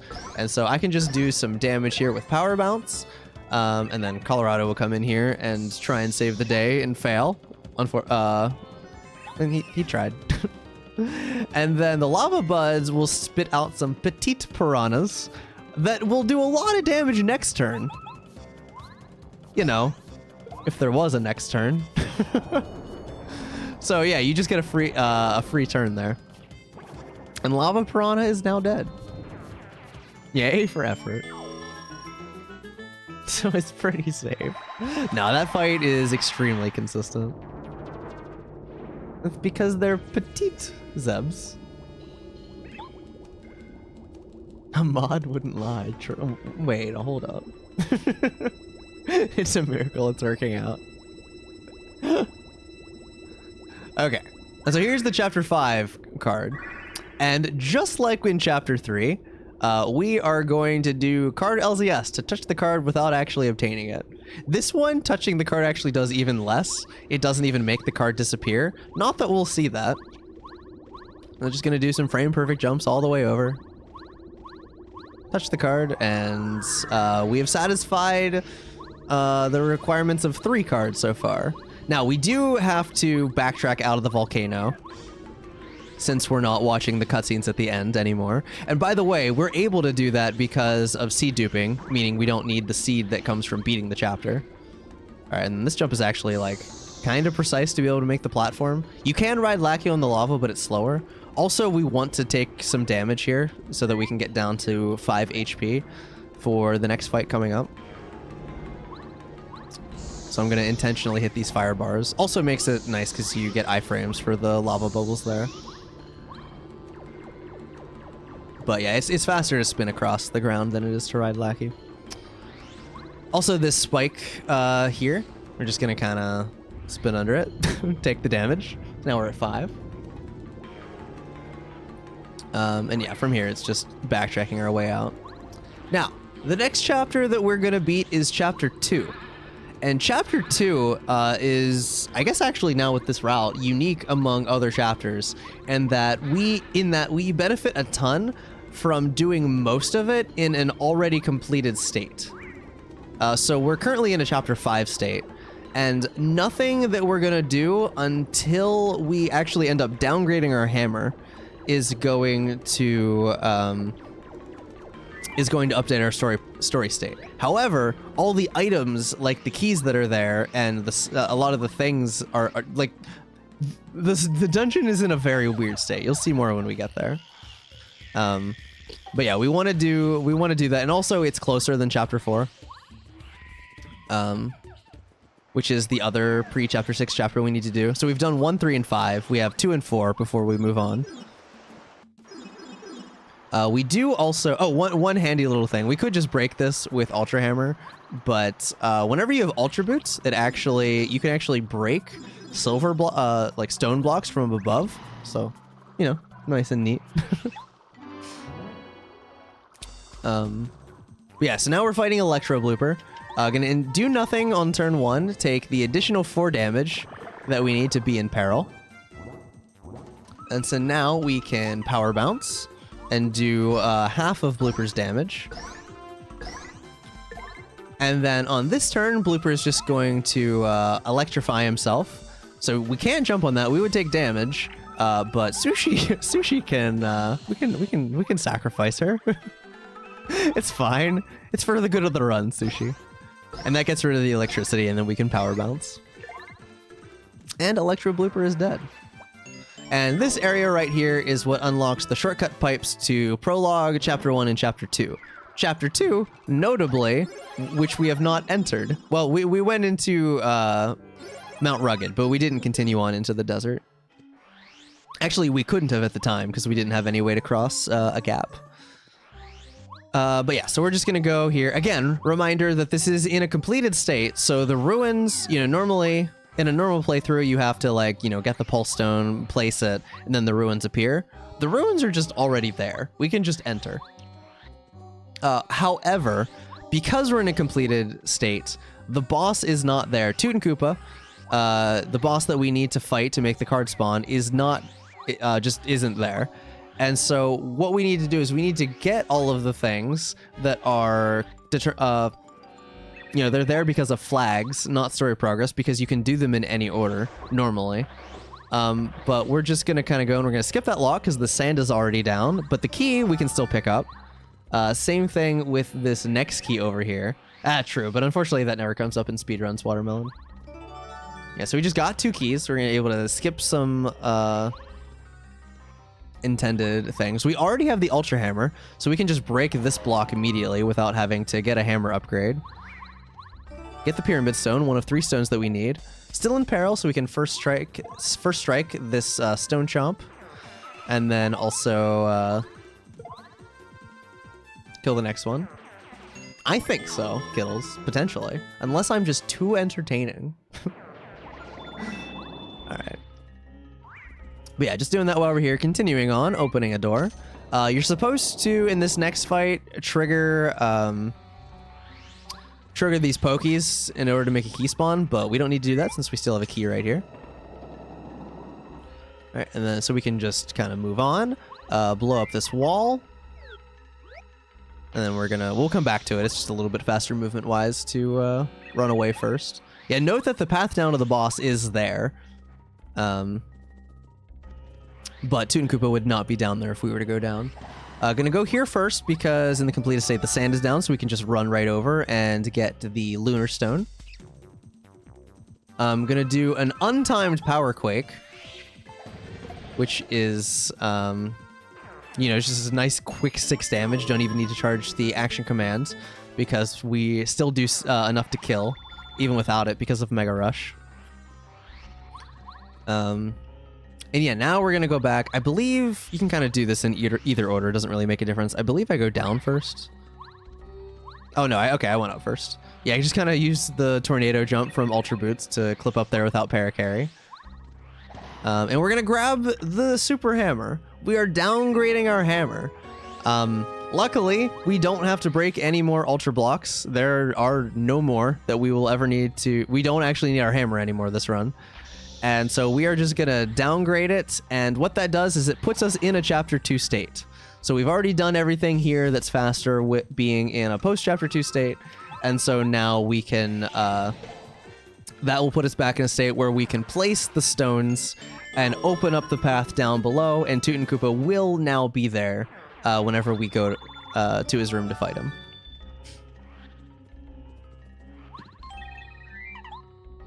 Also going to pick up a Bombette upgrade to prepare for later. Have access to Power Bomb. Again, it's just right there. How's it going, eye contact? Yep, and then just place these in the right order. It's the same order every time. Pyramid, Diamond, Lunar. Oh, it's a little cutscene. Actually, in all bosses, we can skip having to get these stones because if you were to go down there without placing the stones, Toot and Koopa will still be there as long as you're in a Chapter 2 state, but the card won't spawn. You actually have to place the stones to make the card spawn, so it is required for the category. All right, now I was hoping for a 1-turn kill. We're starting to be a little bit, you know, pretty powerful at this point, especially for a Chapter 2 boss with this setup. So if you get good RNG, you get a 5 cap on the power bounce. You can kill with Squirt with Sushi. I don't believe I got that though. I might have. I guess we'll see. Can't remember. Not a big deal either way. Nah, I only got a 4 cap. So then I just swap to Lackey since he's the next partner that we need. Luckily, though, Toot and Koopa doesn't attack on turn 1, just brings out Chompy. And then we can just jump to kill. Alright. And that is pretty much Chapter 2. I mean, we still have one more card LZ. Well, not one more. We still have a card LZS to do.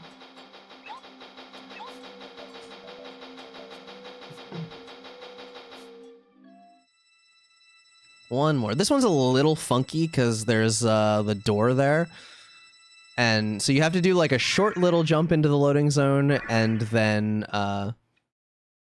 2 more jumps to get into the card. And you have to make sure not to go too far back because you'll hit your head on the ceiling. I believe, yeah, I messed that up a few times. Hi, Mario Man.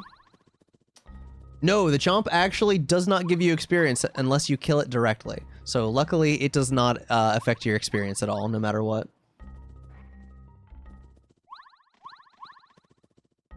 Yeah, it just dies without giving you experience the way that I just did it. Alright, that one took me a few tries, but yeah, there it is. Okay, and then backtrack out of the ruins.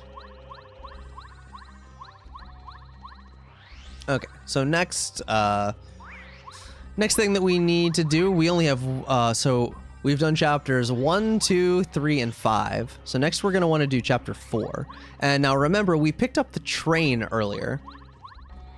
We picked up the train whenever it was open in the storeroom. Now that's important because picking that up, for whatever reason, it's hard-coded to, if you're in a pre-chapter 4 state, which we are right now, and then you enter the room in Toad Town that has the entrance to the toy box. If you enter that having picked up the train, the game just sets your story progress to chapter 4, which is super handy. Don't know why it does that. I guess that's just the way that it was programmed. A lot of stuff in this game kind of ends up being like that. They just happen to program it that way. But yeah, so all we have to do to start chapter 4 is just go there and we can immediately throw the train in the toy box. Because we can't... I mean, honestly, counting's overrated. I mean, I'm pretty sure the way you count to 8 is 1, 3, 5, 2, 4, 6, 7, 8. I used to think that it was different, but then we found new glitches and I realized I was counting wrong. Hi, Miles. Garlic bread. Oh, that's a new one. Never heard that one before. Oh yeah, notice how the music changed. We just got the fast Toad Town music that plays in chapter 4, which is an indicator that the story progress was updated. I can only count to 4. Oh, is it now, Phillian? So hungry. Oh, you're gonna make me hungry talking about food. All right. So first thing, once we're in here, trick that I found, not to toot my own horn, but tooting it a little bit. So over here is power plus, but if we clip out of bounds here, we fall intentionally in a certain way here so that we respawn with exact coordinates that we need to land on a float perfect seam. If I jump around here, we can walk on this wall out of bounds and then jump around and fall up underneath where this chest is and steal power plus from Anti-Guy without fighting him. And then we can just jump back up over him. Also picking up this maple, which we'll need later. So that's very handy.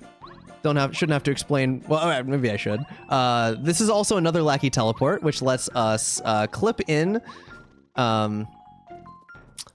here and just flip this blue switch, which is the backup switch. You can see why having Lackey is very useful to have early. That saves a lot of time over how we used to do chapter 4. And then you can just kind of clip over the invisible train that's not actually there and get back in bounds, and we can go straight to the final station of chapter 4. But Power Plus, it's an expensive badge, so we won't be using it for a little, but it's for 6 BP, it will just straight up increase your power by 1. So, very good badge. Really enjoying this Friday? That's good. Hi, Moldove. Just a Greenland. How are you doing? Okay, so in this chapter, yeah, so we're gonna eat this gem and jelly to get some FP. We're still in peril after the Toot and Koopa fight. And we're actually going to switch to Goombario. He has one last use for us this run. Not my best platforming. Having a great time.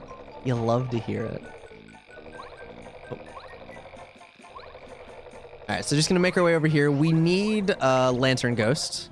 So fighting Lantern Ghost will give us Watt, who is... Watt will be the last partner that we're obtaining. And we'll have everybody but Parakarry. And the way that Lantern Ghost works, or at least the way that we will be attacking him, if you attack with Goombario, you need to hit the lantern twice. And so we do that, and then we can attack Lantern Ghost, do a couple power bounces, and on the first time you attack the lantern, he'll always take his turn to blow it out and not attack us. And so we can take advantage of that to just hit the lantern again and go for the kill. It's a nice easy fight. And Lantern Ghost is dead.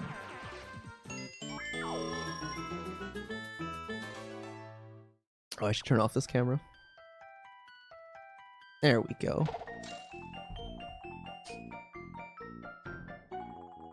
Okay, but yeah, no, we get Watt. She's great. Watt is one of she doesn't really get used in the overworld for much, other than being required to like make the Shy Guys reveal the path to General Guy. But in battle, she's really good. So her base attack, we're gonna immediately upgrade her at this upgrade block right here. And so at super rank, which is what like one upgrade, she does 4 damage with her base attack, but that attack ignores all defense. So just for free, you can have 4 damage every turn that ignores defense, which is just super good, especially for General Guy. Also, yeah, that wasn't supposed to happen. Supposed to go into General Guy at 1 HP, not having just lost my life shroom, but that's okay. And also goes to show how safe this run is and how many good backups there are, because that actually doesn't matter. It's slow, obviously. All defense. Wait, what did I say? Yeah, totally RNG manip. Yep. Totally. But yeah, actually not a huge deal. We don't actually need that life shroom until well, theoretically we don't need it at all. But it is for safety against Bowser. But there's plenty more we can pick up later. So. Sheesh. Dying is safe but slow. It's true. Technically not all because Star Rod. Oh, well, under normal circumstances. But yeah. And so then here we just kind of blow up that wall, bring out Watt. And then we, you know, they don't like the light. I don't really know how the Shy Guys blow up the wall. That's never really explained, but don't think about it too hard. Okay, but this is General Guy. General Guy, the way this fight works is it starts off by you're fighting different waves of Shy Guys. The first one, and which is how this backup that I'm going to do works, they have 15 HP, and they'll attack you as many times as they have HP left. And so I'm going to do just a jump and nothing, so now they have 9 HP left, and so they will attack me 9 times, which just so happens to put me back in peril, and we're right back where we need to be. Alright, so now I can just kill them. Normally you do jump, and then attack with Watt to kill. Untimed Electro Dash. Can we think about garlic bread anyway? If I turn on the lights, you will break down a wall. Alright, I'll keep that in mind, Phantom. Bring that out in the future. This fact that I now know. Push against it until it gives. Something like that. Alright, still guys can actually be hit by Power Quake. They have, I believe, 7 HP. So, can just kill them right away. The Shy Stacks, though, I believe they have 10 HP each, so we can't deal with them both in one turn. But what we can do is we can kill one of them with a jump, and then we can use one of Watt's abilities, Power Shock, to stun the back one. And so that just buys us an extra turn. It requires some mashing, but not particularly hard mashing. And if it gets to 100%, it's guaranteed to work, so completely safe. And then now we can just kill it, this one with a jump as well. Alright, and after all those Shy Guys, now it's time to fight General Guy himself. This is going to take a few turns. He has very high defense. So first we're going to start by using a Repel Gel that we picked up in Chapter 3, which makes us invulnerable, invulnerable for 2 turns. Everything just goes right through us. And then we are going to Power Bounce. Ideally, we want a 6 and a 4 cap or a double 5 cap. We can do backup damage with Watt if we need to. You can see I got a 6 cap right there, so a 4 cap kills here. He's got 30 HP, 2 defense. It's ideal to not attack with Watt, just because if you do, there's extra text you get from General Guy. And also, it's just another attack that we ideally don't have to do. Alright, also gonna get a level up here. Gonna level up BP, so we can equip even more badges, which will be very useful against the next boss that we'll have to fight. Turn on the sun. Can you turn off the sun? That seems like it would be hard. Just turn off fusion. Easy. Well, Well, I guess they do it in chapter 6, as we'll see, in a way. Okay. This is the final card LCS of the run. It doesn't save any time to do any of the last 2 chapters. Get this one first try. Very clean. So we have 2 more chapters with cards that we need to beat. Chapter 6 and 7. We've beaten 1 through 5 now. Also going to pick up the Shooting Star. Does 6 damage to all enemies. Very handy.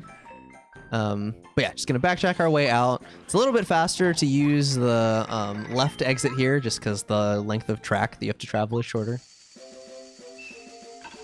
So, left instead of right. Nighttime, or you put a cloud in front of it. Alright, alright. Good to know. Okay, but yeah, no, that's it for 4. We are still considered to be in a Chapter 4 state, so the Shy Guys are still running around Toad Town, which is a minor inconvenience. We will have to take care of the 2 that are running around the Flower Fields Gate, wrong FF. But remember back whenever we were duplicating seeds and I duplicated an extra one, you can see that there are still 3 of those flowers planted, but not 4, and so we're going to take advantage again of the fact that the game's like, oh, there's 3 planted and you're planting a 4th one. It must be the one you don't have. And so Minty's going to plant it, and the door is going to appear again. And we weren't prepared to actually beat Chapter 6 the first time we entered, but this time we've got a lot more stuff. And also we've beaten all the previous chapters. So now we can.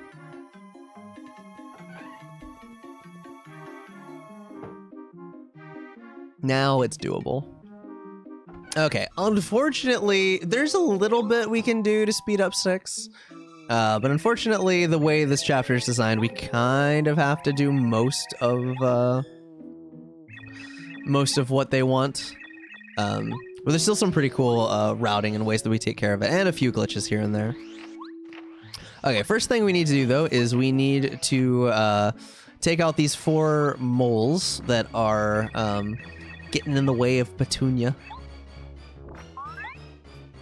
And we're going to fight them in a certain order. So we're going to start with the top right one.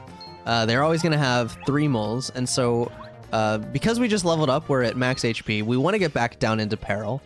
I'm going to go ahead and swap to Bombette and do a power bomb, which we now have, which will do 6 damage. These moles have 12 HP. And then we're just going to not block their attacks. They're all going to throw rocks at us, and it'll put us right back down into peril.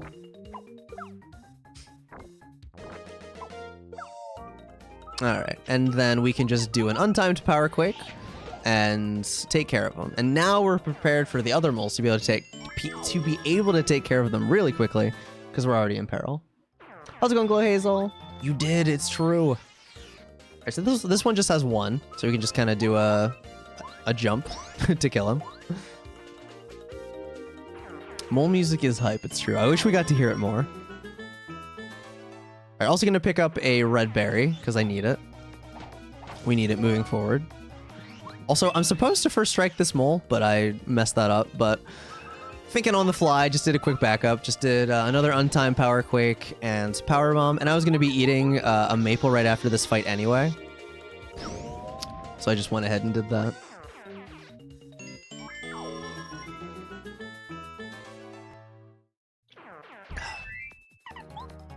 Yeah, just doing that anyway. Alright, and then this last fight, yeah, you only need 10 FP to do an untimed, or to do a Power Quake Power Bomb. Now, the reason that I was going to first strike that other enemy is that I do need a little bit more FP for a fight coming up after this. I need to have at least 3. Well, not this fight specifically, but... Actually, wait, did I level up and not realize it? And I think I may have done... I'm thinking, okay, I think... I think I eat... Oh, I think I just thought of another route on the fly that would have improved this. Because, yeah, I picked that up to restore FP. But I don't think I actually have to do that. Interesting. Okay, well, anyway. Yeah, see, I just eat it. I'm already at full FP. Alright, well... it's fine. Anyway, gonna skip needing the yellow berry here. If you just hop on Lackey and kind of wedge yourself between the yellow flower there and the wall, you can just kind of get forced up through the floor, which is kind of neat, and just get around very fast. Otherwise, you have to do an extra trip to where the yellow flower is. I know we do have to come over here. Unfortunately, there's a lot of backtracking in this chapter. We had to go over to Lily just to talk to her. Otherwise, our other things wouldn't update quite properly. And now also, luckily, the gate here. Okay, going to pick up a blueberry. We did also need that. Luckily, this gate here, it prevents you from going in, but does not prevent you from going out. So we can just kind of spin right through it, going the other way. All right, now that we have the blueberry, we can go over here, give it to the blue flower, and it will open its gate. You just have to give the flowers the berry that corresponds to their color. We're gonna hit this coin block, preparing for a little bit later. Gonna swap to sushi right here.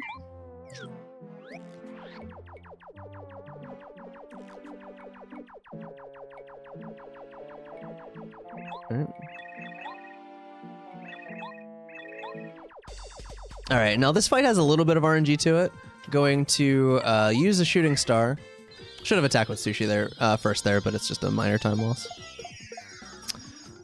Kills the spinies in the back, and then I'm going to use Squirt to kill one of the Lakitus. They also have 12 HP. And now there's one left.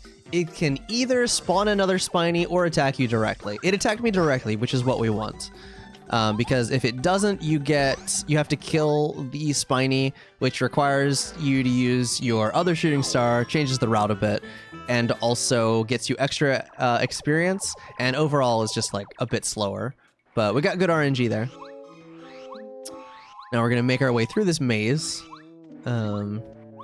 Just memorize the path and run on through it. And then we're gonna go over here and talk to Rosie. Rosie kind of sucks, not gonna lie. She has the water stone that would save everyone and, you know, restore water, you know, make water grow in a place known for its plants, but it is very pretty, and she likes pretty things. So we're gonna go talk to, I think it's her sister, right? Posy. I think Posy's her sister. But Posy's cool. We like Posy. Posy is going to give us the crystal berry and the what's it called? The fertile soil. Make water grow. I mean, you know what I mean. Who needs water? Everyone else. We don't need the yellow berries. There's the yellow berry tree that we skipped earlier, in case you were wondering. All right, but this is Posy. There's the fertile soil, and here's the crystal berry, which Rosie thinks is prettier than the water stone and accepts in place of the water stone.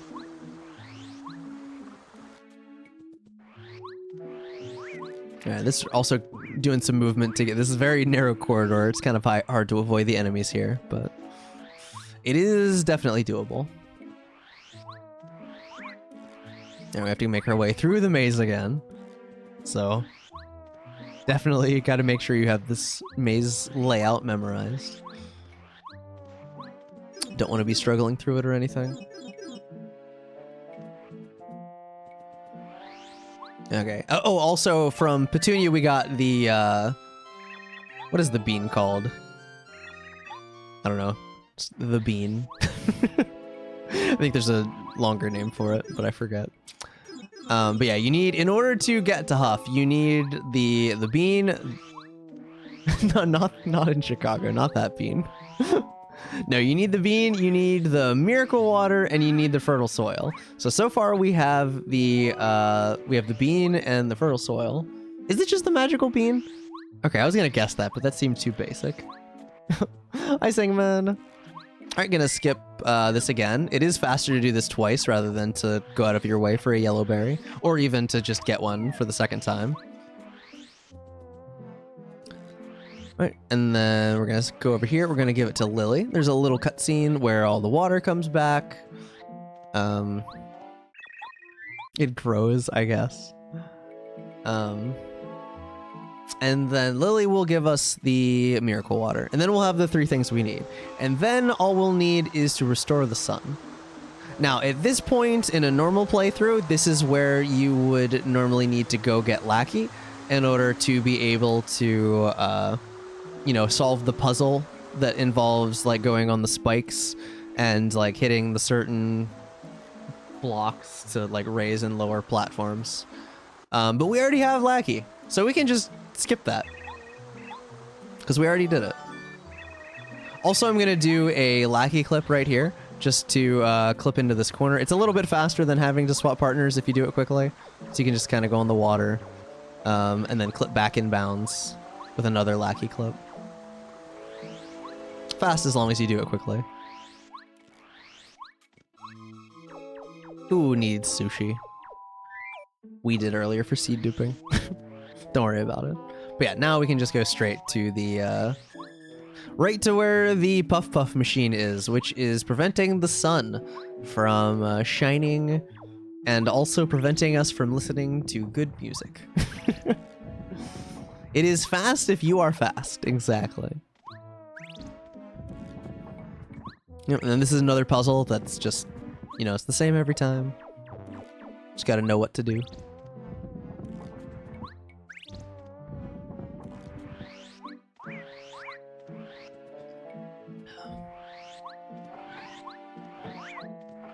Alright.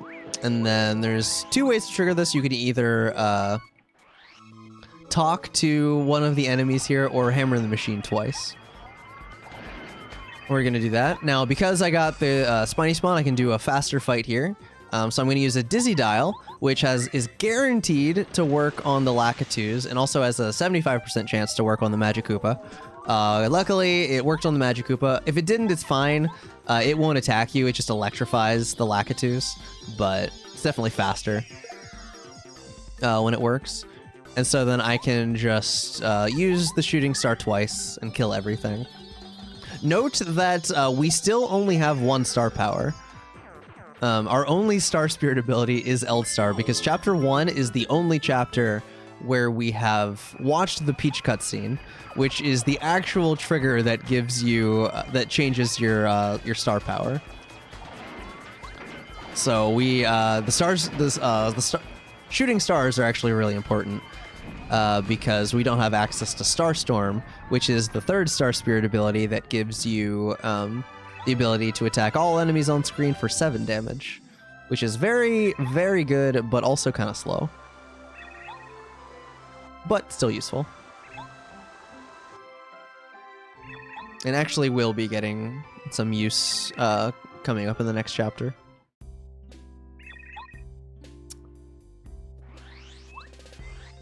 Alright. So yep, we've done everything that we need to do, all our, excuse me, well, I guess we're working on the last bit of backtracking here. Took a little bit of a bad angle there. Should have gone a little lower, so just a quick encounter, run away. Encounters only cost like 10 seconds. Not ideal, but also not the end of the world. Do a little movement to, little fancy movement to get through there quick. Alright, and then you just have to talk to the tree here, and then plant everything. Alright, and there's a little bit of a cutscene here. Unfortunately, not quite long enough of a cutscene to take a bathroom break, but, you know, the great Deku Tree.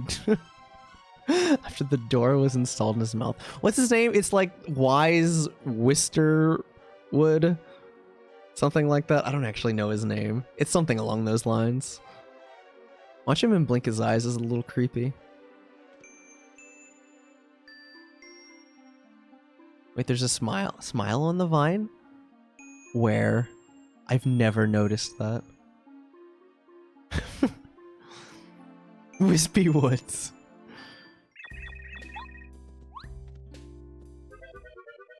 It is Wise Wisterwood. Okay, I was right. I know things. Sometimes. Oh, okay. I see. Okay, so once we get to the top here, I'm gonna intentionally, I'm not messing up. This isn't me forgetting. We are gonna reload this room because that cloud moving there in the background is on a slow cycle. We can save like a second by reloading the room. Or old tree in Japanese. Now there's a badge up here, which is with the rest of our setup, super powerful, super jump charge. This badge makes it so that your jump power for 4 FP is increased by 3, and that stacks as well. So what that means is that we can spend a few turns charging, and then we can just all in one go do a super powerful power bounce.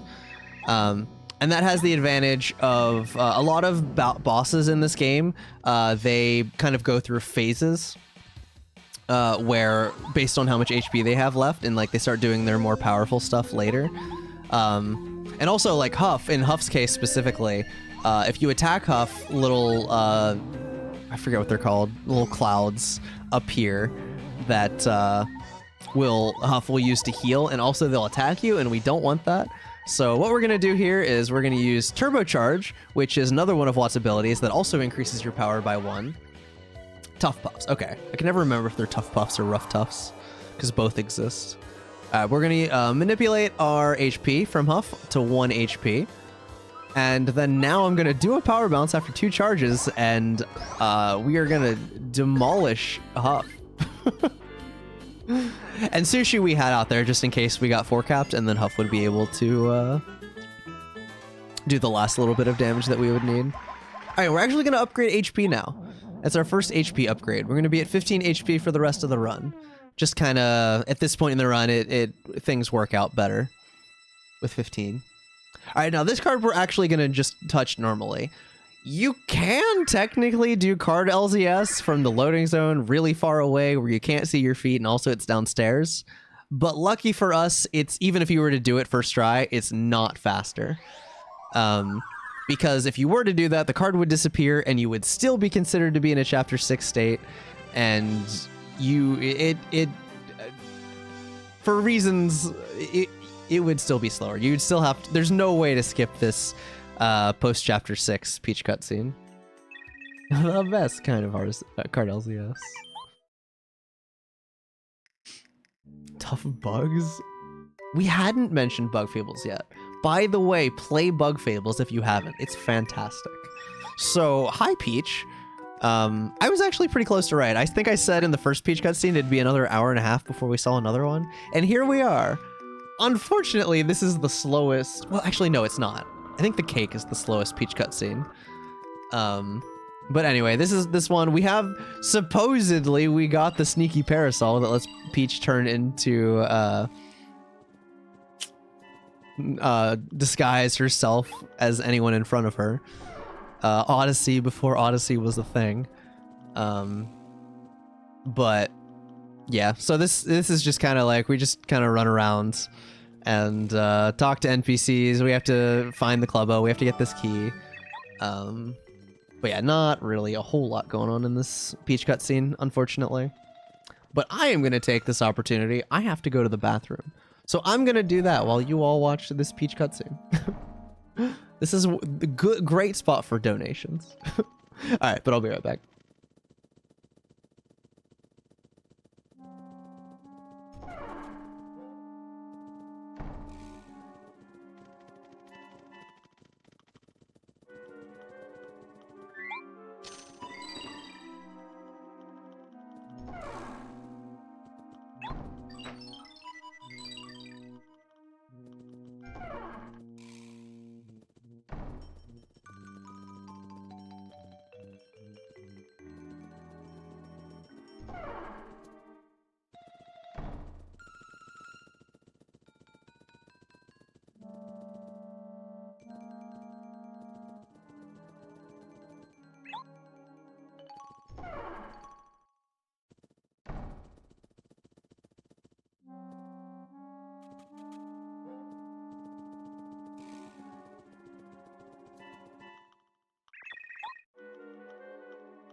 Okay, I'm back. They discovered Peach because she smelled too good. Good problem to have, I guess. Phantom. Towards... Oh, okay. I appreciate the donation towards skipping Luigi. Cheating? I would never. I would never. Okay. So, Chapter 6 has now been completed. Why don't you love me? I mean, I would do that for 10,000.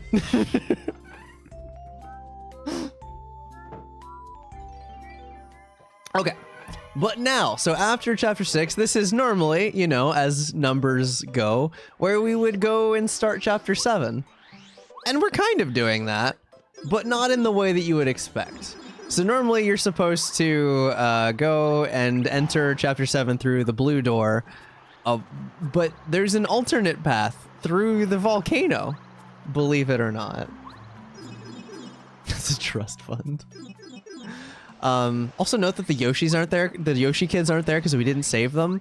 Their parents don't care. They're somewhere, hopefully, for their sake. Okay. Well, maybe they died. All right, no, but we are entering the volcano again because, so right now we are technically we're in a Chapter 7 state because we are past Chapter 6 because we fully completed Chapter 6. And so the volcano, Chapter 5, is a little bit different than other chapters in the way that it ends.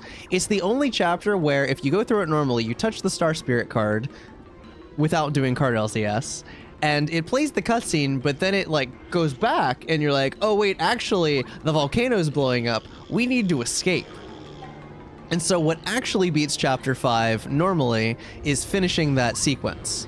Now, the way that we can exploit that is because, so if we go towards the end of the volcano again, they blocked off with lava the bottom section, so you're not supposed to be able to get down there again.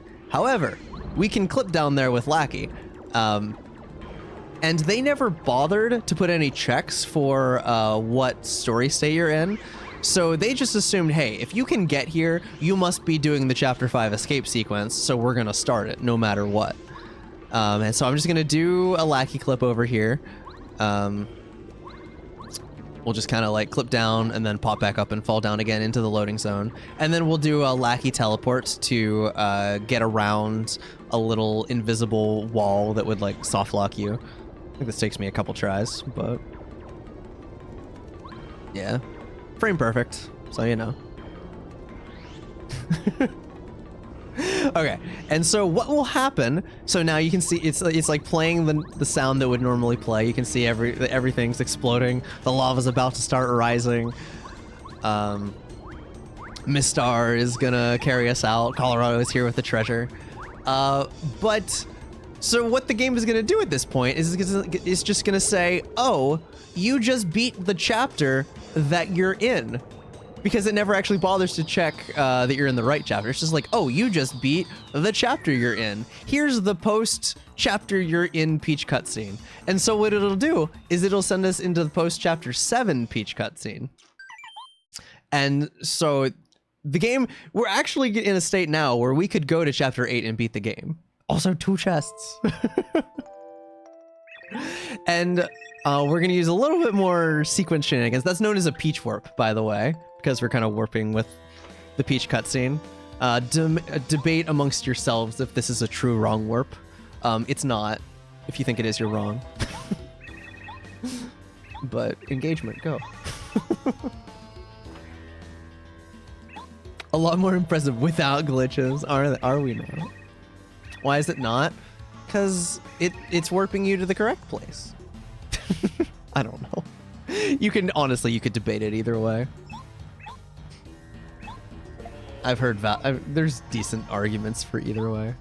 I don't actually want debate amongst yourselves with not with me. But hey, look, now we're at the end of chapter 7. Because you want to disagree. We're at the end of chapter 7. The game's like, oh yeah, you beat chapter 7. However, it just so happens that entering Crystal Palace is a trigger to put you in a chapter 7 state. So because we still need to touch the chapter 7 card to satisfy the requirements of the category, we can just enter back in here and now we can beat chapter 7 like normal. So really all we did was just skip most of chapter 7 to go right to the dungeon. All right, so now we're in chapter 7. And we're gonna do another Lackey Teleport. This one has a little bit longer of a setup.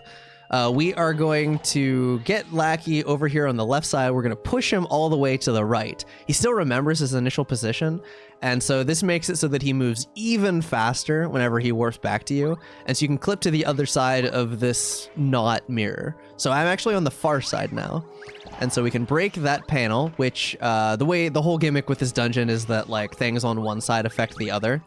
And so that will open up where you saw the X before in the bottom. Picked up the blue key to start, so we still can go through here. The big thing that does is that, struggle a little bit to open this lock, but that skips the Duplighost fight that normally happens in this room. So don't have to do that. Why don't you just Lackey clip back? Because there's no known way to do it, RTA. I think it's like sort of possible, maybe, but the mayor is still sleeping. Yeah, if we could clip back, that would save a lot of time. Would be very, very handy. All right, but we do still need to get the red key. And see that hole in the floor wasn't there before.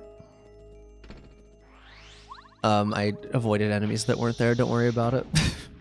All right, so right here, there's a bunch of Duplighosts that are disguised as Bombette. You're supposed to use their text to see which one isn't speaking like Bombette, but it's just the same every time, so you just hammer all the fakes. The real one is the second from the right. If you do hit the wrong one, it'll start a fight with however many are left. So you don't want to do that.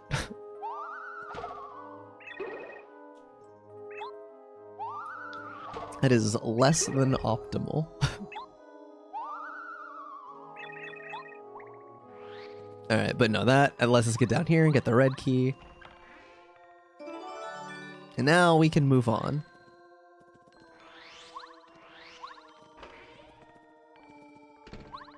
They do all talk very differently.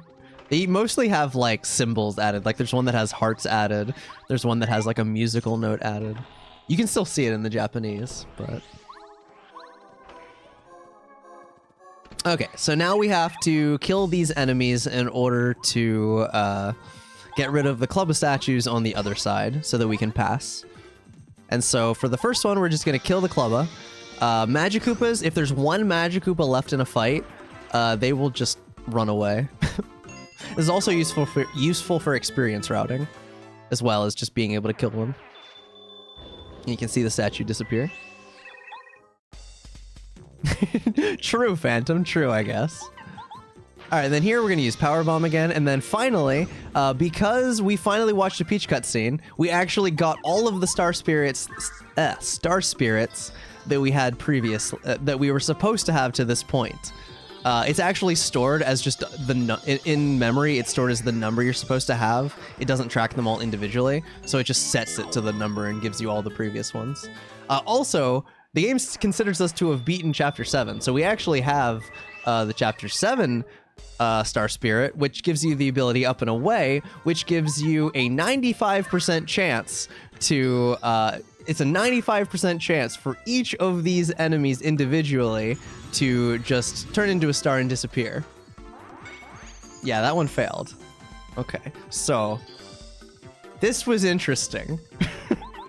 This should not be able to happen. I mean, theoretically, and also in practice. Yeah, this was, well, you can take a guess.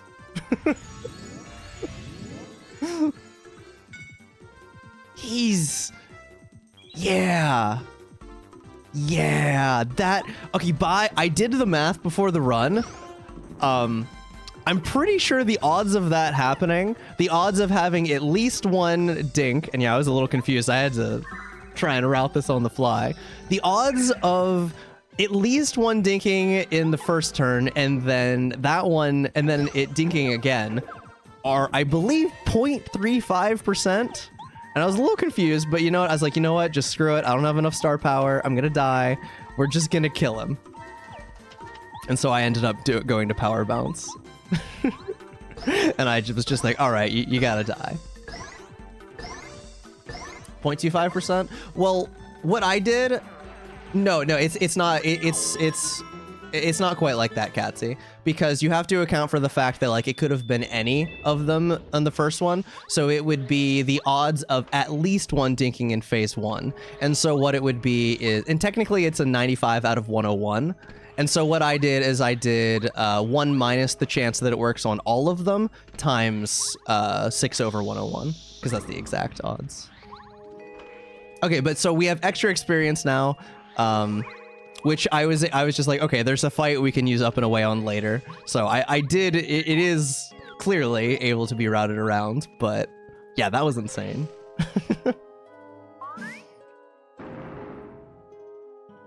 Since you won't dink twice on the Magikoopa. Oh, you're so right. Oh, that's actually true. So that makes it even more rare, right? Because it's less likely to happen on the first turn on one that matters, because you're only doing it on 3 instead of 4. So it's actually even less. I don't feel like doing the math again right now. But all right, so now we're just making our way through the dungeon. The smart... No, they're not. They're really not. Yeah, that one just kind of doesn't see you. All right, and there's a hidden block right here. Oh, I guess I get it on the way back. I was still a little flustered about trying to figure out what to do after having it dink twice.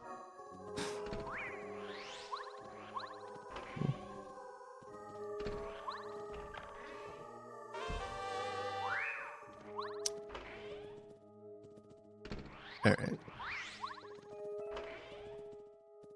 So yeah, yeah, also we went over here and we got PFD down, which there's a way to skip. We don't actually have to come up here. I tried to route around it. If we were doing risky fights, we would skip that badge, and you can actually like clip through this statue down below here called small statue skip, because you skip pushing the statue above that moves the big statue, but it just did not want to work. The route just didn't seem to want to work and be safe without it, so we do that. Unfortunate, but one less trick I get to show off, sadly.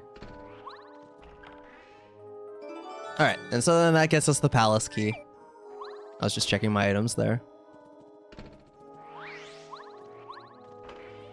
Starproof lotion.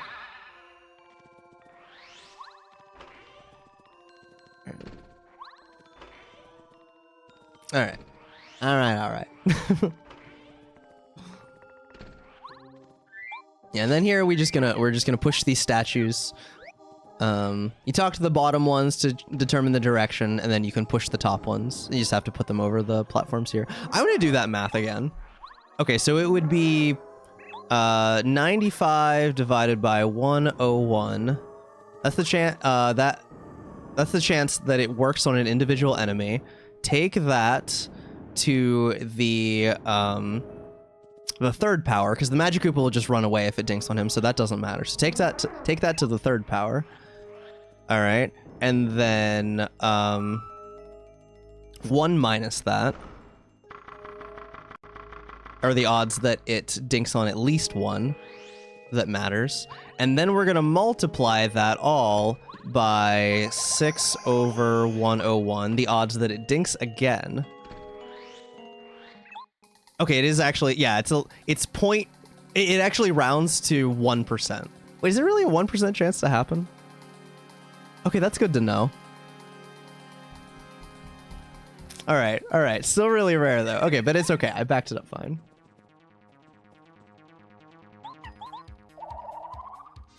Missing a beat in the speed run. Oh my god. Okay, so we didn't do any. Still using the same badges. The crystal bits, Crystal King, while he's at max HP, will just keep cycling, spitting the crystal bits at you that do 4 damage. And if we just don't attack him,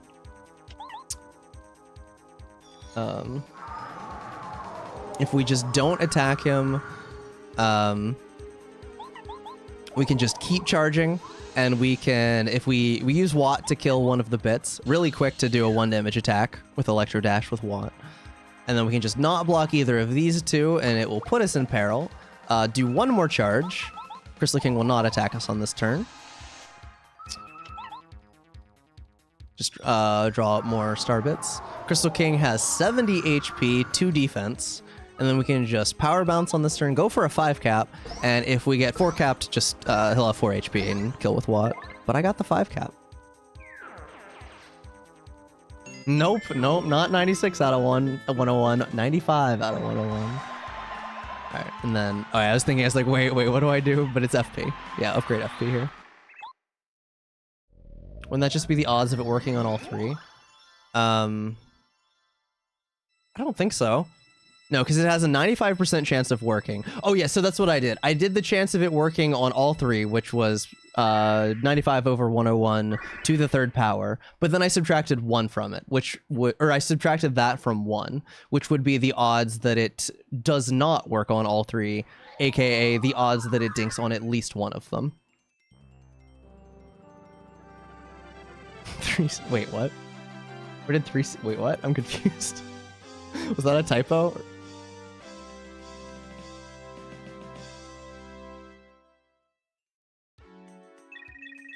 Can someone double check my math? Or like, someone else? Or, oh, you're doing the math for just 1. Yeah, okay, okay.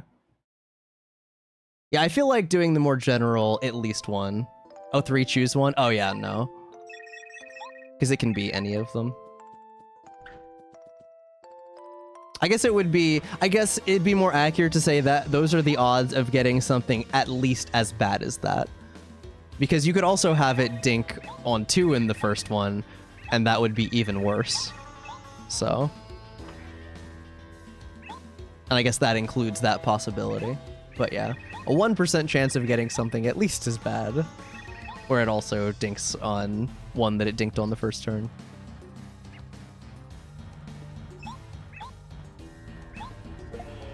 You're right, and I'm just kind of trying to include that. It's close enough. Okay, but yeah, we did have to watch the post chapter 7 Peach cutscene again. But yeah, luckily that one is really quick. You just watch a little cutscene where Peach gets taken away. So I guess she got away and Bowser came and got her again. But then a cosmic ray flips a bit and makes Mario die. Well, I guess we can't necessarily discount that. No, okay. So now we're just running down the mountain.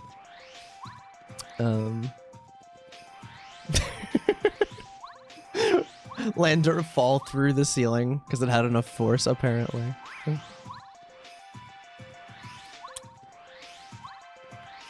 Yeah, no way in Rando we could just warp away.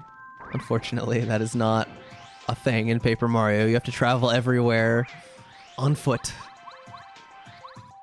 Have to, normally you would break that ice there and hit the switch on the way in, but we skipped that, so just do it on the way out. What's up, Obi-Wan? Gonna pick up this repel gel here, which is very handy, that it's just chilling there.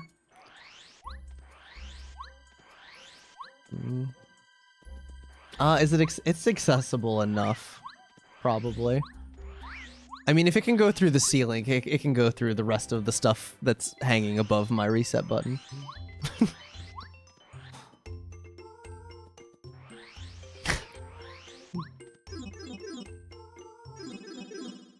Cosmic Bit Flip causes you to instantly win every battle. Oh, that actually could, yeah, no, that actually could happen, yeah. Theoretically, if the right bit was flipped.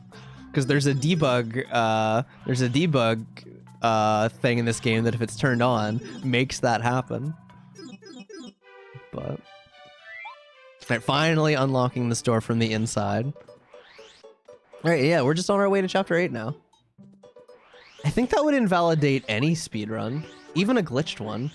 Because generally, if it's not reproducible, it's not going to be allowed on the leaderboard, you know?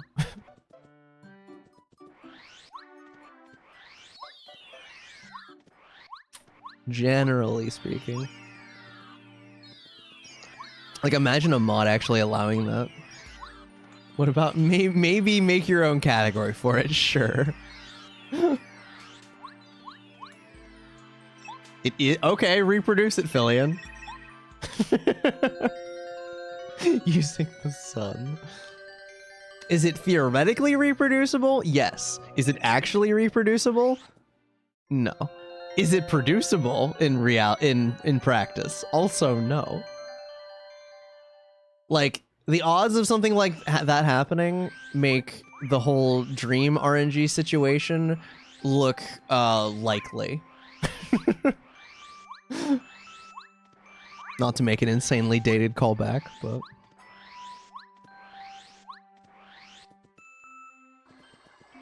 What do you mean you can't reproduce cosmic radiation? Yeah, we're just on our way up. The trigger to be able to get to Chapter 8 is story progress related, so beating Chapter 7. So, yeah, just on our way. I had not heard about them, Phantom.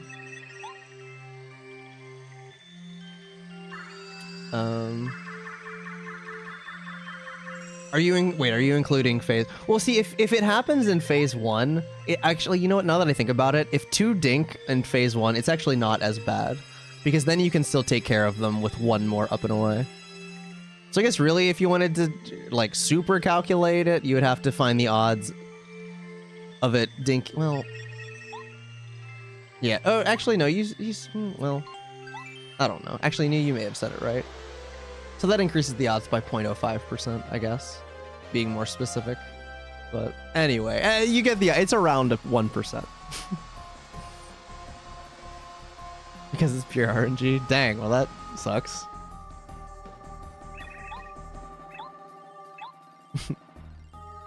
The really cool cosmic rays. I actually did look into that, what was it, the oh my god particle? I actually did look into that a little bit afterward. That was kind of cool to learn about.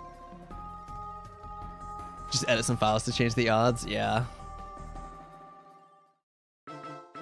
Neutrino. No, the neutrino would pass right through. Okay, Chapter 8. This is the final chapter of the game. We're in Bowser's Castle, which will eventually lead to Peach's Castle. Do not question why Mario didn't fly straight to Peach's Castle. You will only anger yourself. Okay, so here, normally I would kill these Koopa Trolls because they drop a key. Instead, I'm going to use Up and Away. I was pretty sure I could kill them without it mattering for experience since I only had 3, but I was like, I'm just going to play it safe because we don't want to level up anymore. We actually do not want to level up because we want to be able to hold Peril from whenever we next get it until Final Bowser. And leveling up would make that not work. But yeah, it worked there, luckily. And so I got the key, which means we can enter the castle now. Why Peach built her castle on top of Bowser's? Presumably that was after. That or there was some kind of inside deal happening. Alright. So now we're gonna get thrown into jail. You have to enter this... Basically, you have to talk to this door twice before he'll let you through. Now, what you're supposed to do here after you get out of the jail... Also, this is where I'm gonna get that... Since I lost my live stream earlier, I'm gonna get another one here. I probably would be mad, you're right. Gotcha, Singman, gotcha. I will take your word for it. But yeah, so you're supposed to go through the whole thing in the basement where you, you find the enemies guarding the switch, you harden the lava, you go through the dark room, and then you're back up out of the basement. Now, there's a really easy skip you can do here if you have paracarry, where you just kind of like use Ultra Boots to clip up into the badge block up ahead, and then you just paracarry across the gap to get back over with and skip the whole basement. We don't have paracarry though. So what we're gonna do is paracarry skip, and I'm gonna do a different version of it than what you might have seen M4 do at the last SGDQ, 2023.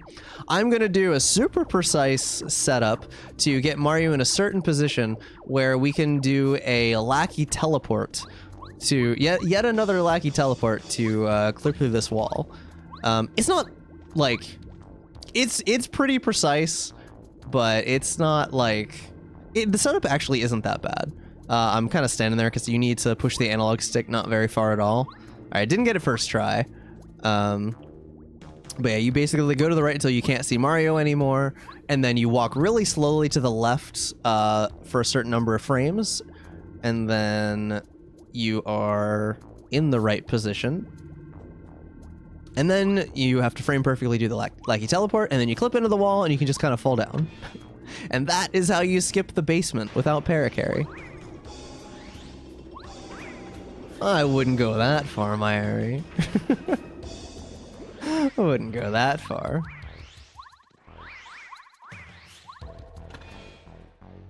But yeah, still a hard trick.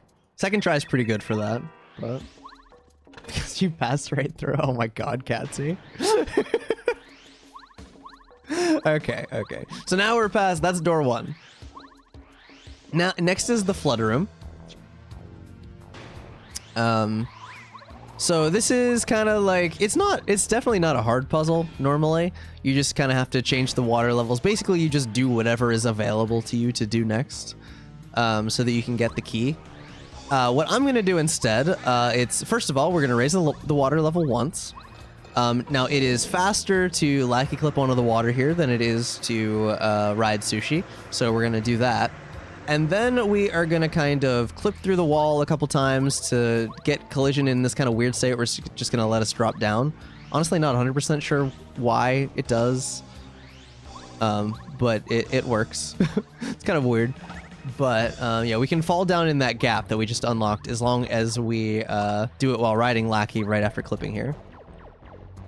All right, and then we're out of bounds. We're going to fall to get as far up as we can, and then we're going to kind of jump down around here. We're going to swap to Cooper, and we're going to do what's called a Cooper super jump. You can see Mario just shoot up into the air.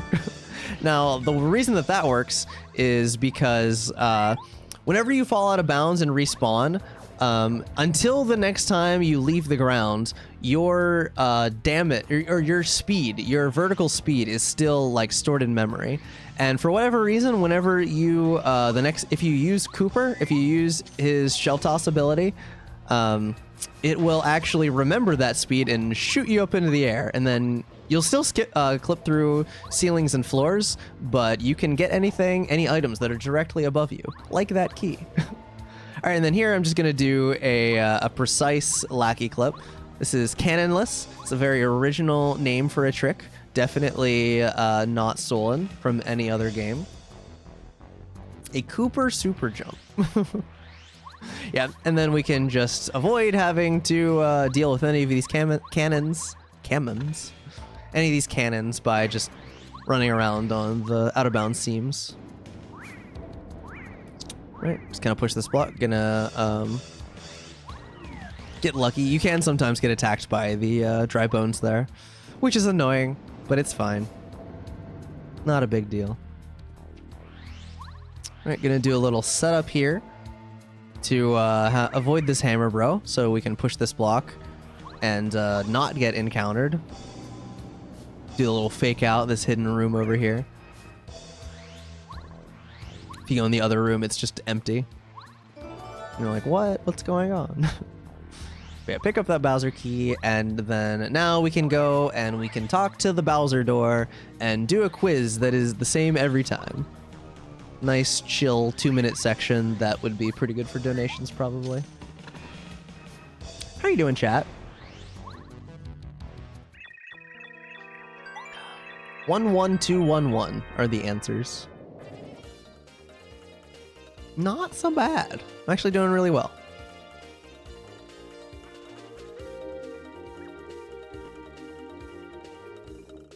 Oh, good time to stretch too, I would say.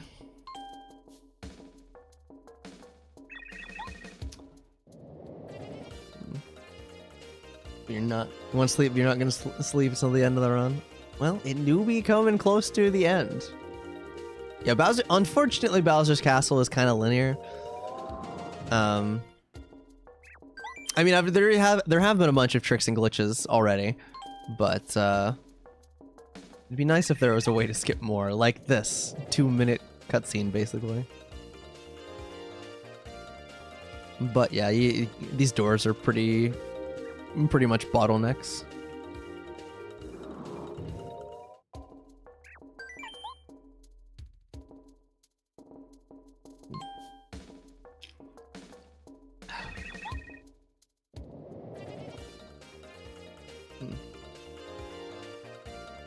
Alright. I don't actually know if I know the actual answers to the questions. I mean, I can't not know the positions of the answers, but staying hydrated is good.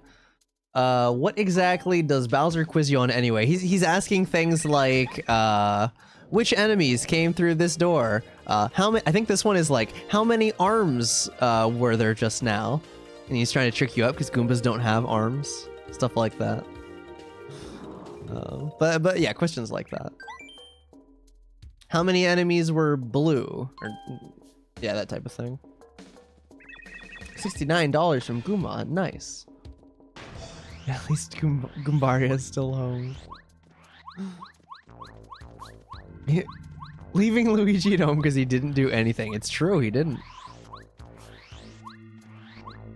Alright, so moving around here, that bridge is annoying, but... How many arms the last one was? Okay, was the answer 4? If the answer was 4, then yeah. I remember feeling like a genius as a kid.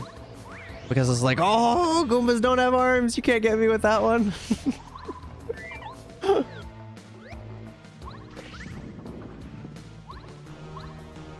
Yeah, well, I'm not really mashing, I'm just holding B. Oh yeah, I didn't even mention that. Yeah, no, text in this game is great. You just hold B. There is no text mashing, that's not a thing. One of the absolute best things about speedrunning this game. So yeah, we're just running around getting keys and stuff. Yeah, you wanna advance cutscenes without even being in the room? Put a clamp on your B button. It's perfect. Alright, this is the endless staircase room. You just gotta know the pattern. It's on the literally displayed to you on the flames in the first room.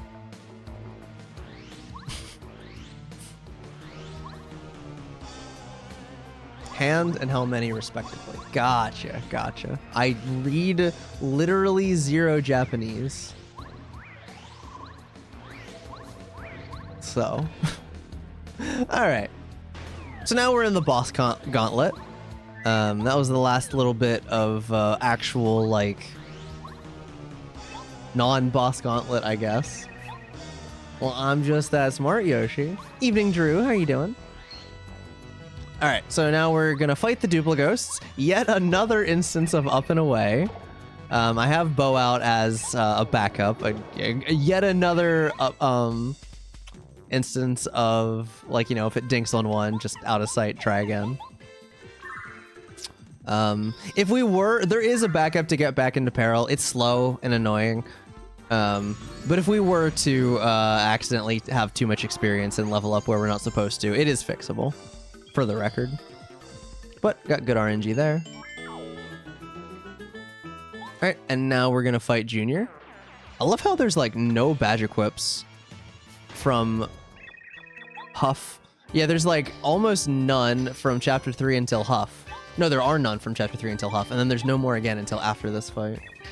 And it's time to fight the Koopa Bros. Just kidding. Alright, we're fighting Junior Troopa. It was probably easier to fight than the Koopa Bros would be, I'm guessing. Yeah, so we're gonna do a much safer fight than we would do. This is where Bo's gonna really come in handy. Much safer fight than we would do if we didn't have her. Basically, we're just gonna charge a bunch and out of sight a bunch. This is also why we have FP plus, because we need to have 25 FP, but then we need the FP for stuff after this fight. So I am, yeah, and we also, if we block Junior's attack, we take 7 HP, which 7 plus 7 is 14, which will leave us with 1 HP. Coward strats. No, we just need more charges. Junior has 60 HP and 2 defense. He's kind of beefy.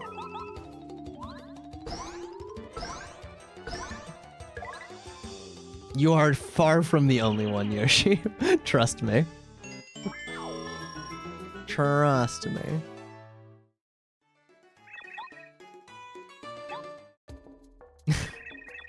Okay, and then we're gonna eat the gem and jelly that we got in Chapter 7 from the hidden block, so that we can be back to 25. Although we're gonna immediately drop that to back to 20. Also note that I won't actually end up drinking the maple, but I could have needed to with worse RNG at a certain point, so. Oh yeah, I got a little messed up on my badges here, so it took me a second to get the right ones equipped. Yeah, and I forgot Fire Shield, because this is the last equip of the run. I fix it in a second, though. I'm like, that's not right. Alright, there we go. Fire Shield. Don't need it for the hallway. The hallway Bowser fight, hallway Bowser's actually a kind of a pushover. He only has 1 defense, and he only has 50 HP, so actually, like, significantly easier than Junior. Now, he does have Star Shield, which makes, you'd think makes him invincible. He sure says that. But actually all that it does is raise his defense. Although, not that you're gonna see that here. I got good enough RNG with my power bounces. Like, I put on Power Plus. Or I already had Power Plus on. I put on PFD down, so now my power bounces are starting at 8 damage. And I got a 4 cap there, which is at least 25. Yeah, I have PFP down and Power Plus on right now. Exactly. Alright, and then I'm gonna do it again, and I get another 4 cap. And Hallway Bowser is dead. Okay, I could have killed the Koopa Trolls there. Good to know for the future. Oh, also raises power, yes. Was it 28? Okay. Yeah, even if he does put on Star Shield, though, we can just kill the next turn with a power jump. Or 26, okay.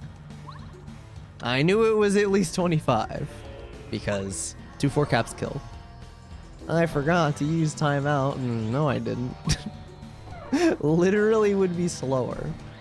And yeah, you can already see how much Bo is helping here. If I was doing a PB attempt, I would not have Bo, and we'd still want to stay in peril. So basically, we'd be using moves like Dizzy Shell with Cooper to try and stun Bowser. But those moves are not guaranteed to work, and if they don't, yep, try again on a different run. Yep, 8765. All right, we're still in peril here, which is what we want.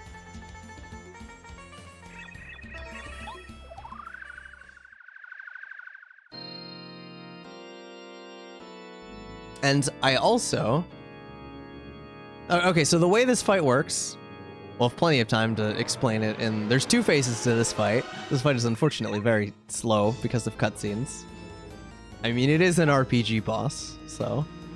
I'm gonna go for power bounces, and I actually never... You're always guaranteed to get at least a 3 bounce against Bowser. You'll never get less than that.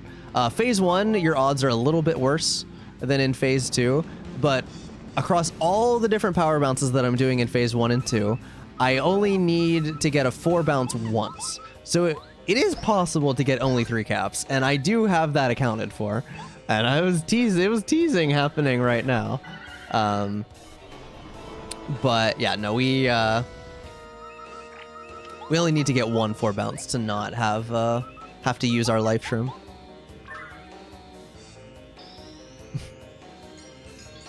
Is there an operator for it? I know it's a thing that exists, Johnny. I forget what it's called though. Is there actually no? Is there actually no Oh, is that what it is? Try it. Or is it just a summation? Oh. Oh, okay. I guess that works. That's less fun. You don't get to scream it like you do a factorial. Okay. Yeah, no, I know what you mean. I know what you mean. Yeah, so this fight, Starbeam doesn't work against Bowser after he's been charged up. So instead we have to have Twink get powered up by Peach's wishes. So that he can beat Cammy and then be the last little bit of oomph that Starbeam needs to become Peach Beam and be able to get rid of Star Shield from Bowser. So like, why bother? Yeah. But it, n times n plus n divided by 2. You know? That's a useful fact. Huh. You're making this fight longer? No, but Twink needs the extra power. Unless you mean her talking. Like, yeah, shut up. Just do your wish.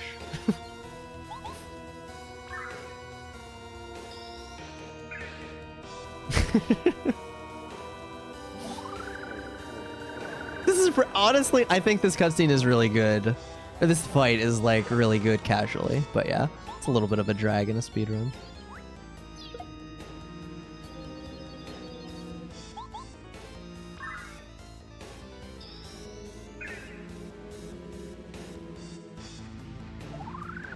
Just try a second time and Bowser would die.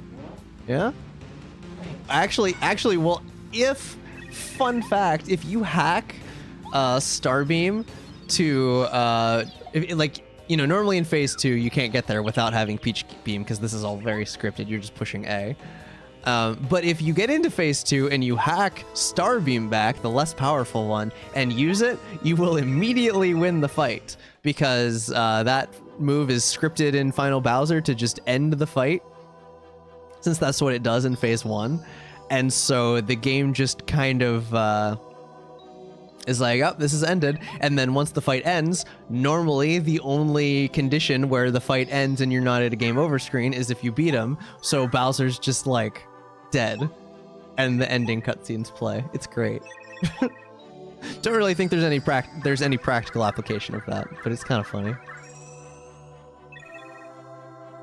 All right. Anyway, time for the final Bowser fight. Yeah, and I swapped to Sushi. I swapped to Sushi here in the previous phase, because what we're going to do is we're going to use Water Block here. Bowser has 3 different moves he can use on the first 2 turns. Fire, Claw, and Butt Stomp. And so what this setup does with Water Block will give you +1 defense against all moves, but +2 against fire moves. And also, I have Fire Shield on, so we block extra damage from fire, combined with PFD down to bring it back up 1. And every move that Bowser can do to me right now with this setup, as long as I block it, will do 7 damage. Now, we don't really get to show that off because he just does fire twice, which is good. That's fast. But yeah, that's how we guarantee peril after 2 turns. So now I'm just going to do some more power bounces. Note that I got another 3 cap. Doing out of sight. Nobody wants to fight Grandma. True. Alright, and then we're going to use that repel gel that we picked up. The turn that Bowser uses the shield on can vary, so we kind of just have to... we kind of just have to assume the worst case and just stay invisible the whole time.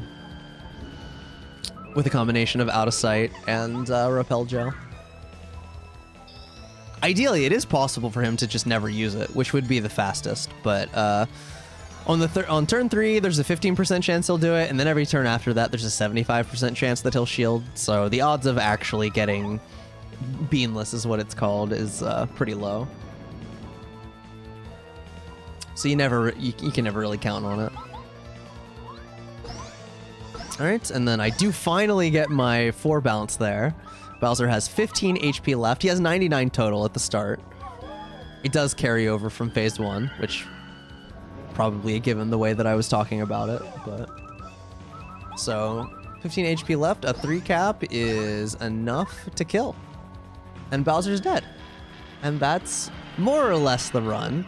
There's still a few minutes. There's still like 6+ minutes left because for epilogue, and there is still a little bit of movement left, which is counted as part of the run. But you do sometimes have to deal with wave with this strat, but if you do, it'll only be the part. You'll have the full 3 frames to block it, because Mario will be invisible.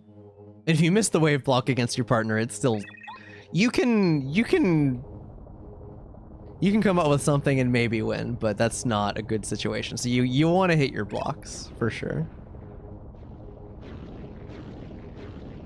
Only a 15% chance? I don't think they'd want to advertise that, Sylveon.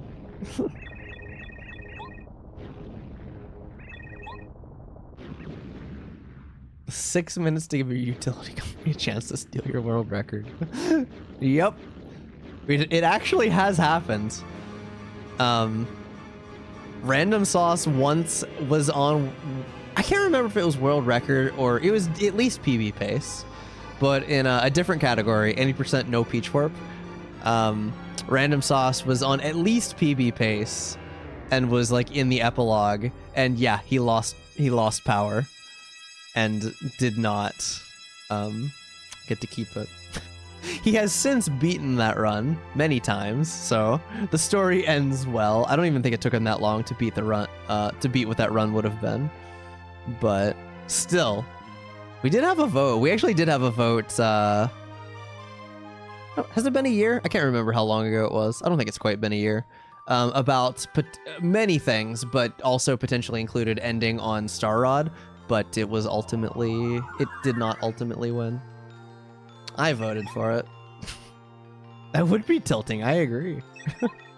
The closest I've come is I accidentally, a long time ago, I used to keep my N64 like underneath my desk, and I was like reaching for something and I accidentally hit the reset button, but it was during the credits. So like the run was done, but it's at least better. It's at least better than the old JP timing that well, I say we, it was before my time, that they used to do where timing used to end after the credits, like the words "the end" appears on screen, and then timing ends a few seconds after that when it moves down to the corner. Like it's an entire like 8 minutes of no inputs. I don't get it. SMRPG still does something like that. I don't get it. I'm not in that community though, so it's not my place to say. Yeah, Blix, the entire credits.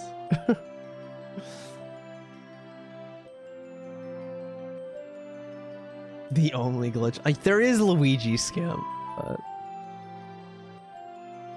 Oh, Pokemon games do too, if you play in Japanese. Yeah, I don't like it. 1 hour and 14 minutes after the final input. The only true timing. Oh my god, I just had a mini panic. I'm like, oh my god, I'm not holding the B button. But this is a video.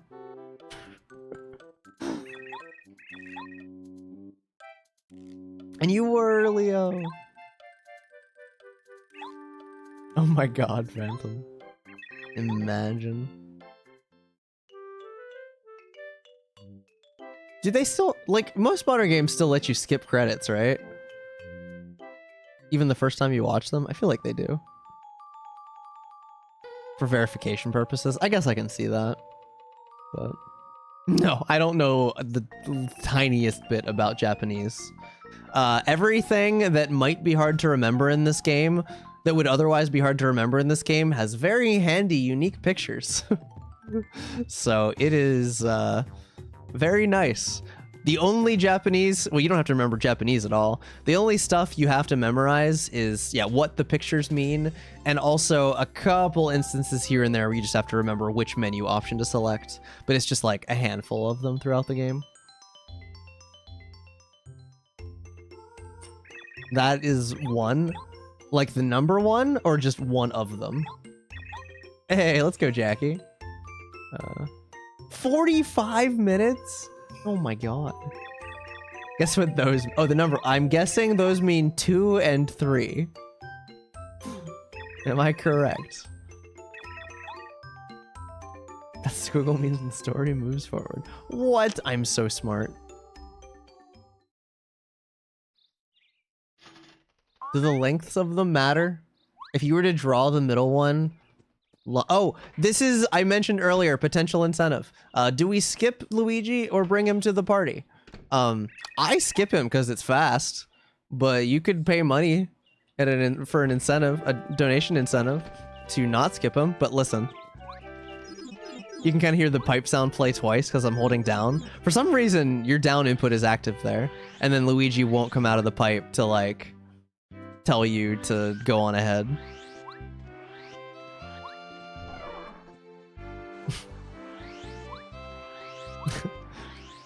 Alright, and then that's the movement. And then you just hold B again. That movement is the last little bit of movement. Gotcha, gotcha. Hi, monster. I'm guessing it's Ivy. Go Roman noodle. Roman noodles. Oh my god. Alright, and time is on Peach's hands in the air right there. There we go. 2:55:53-ish. I think I started the timer slightly wrong, potentially, or something. I don't know. It's close enough. And then the credits. But yeah, no, that's Paper Mario All Cards. I think it is a great addition to any marathon, especially in its new state where it is much different, and we do chapters in a different order and have many new glitches. So yeah, I'm gonna let the credits play out. I'll talk to chat, but for the video. But that is pretty much it as far as the demonstration, I guess.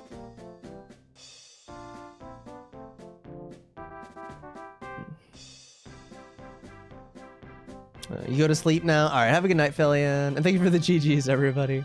GGs to me last night. So yeah, that was a 255 with some pretty bad RNG and also a couple areas with some... My chapter 3 wasn't so great, and I also lost that live stream in chapter 4. So not honestly, most of it was pretty clean. I got all the tricks pretty quickly. Honestly, could have, like, you know, you're never gonna have the perfect run, so. And yeah, dealing with some unprecedented RNG that I'd never gotten before.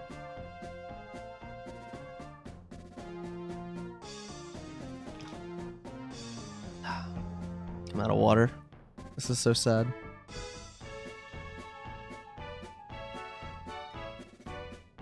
Does he though? Does he deserve to party? I think this is my argument against Luigi, okay? So, he's whatever in this game, you know, he exists. In TTYD though, Luigi is a menace. He's straight up like just awful. Like, talk to his partners that he has whenever he's off doing his own adventure. He's kind of the worst. And that's the same Luigi. You know, I don't think he got worse from 64 to TTYD. It's his true character coming out.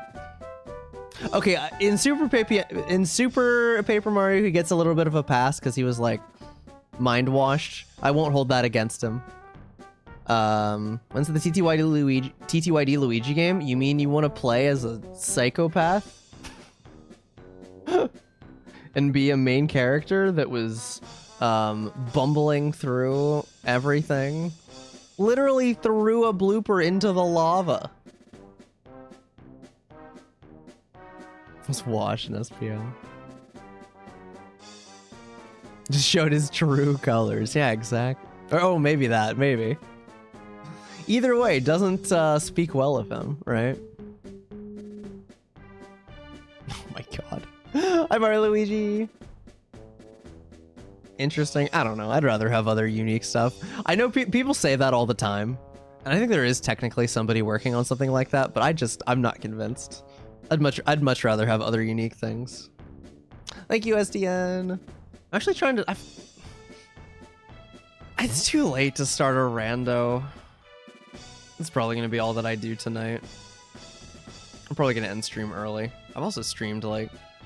Is this 5 days in a row?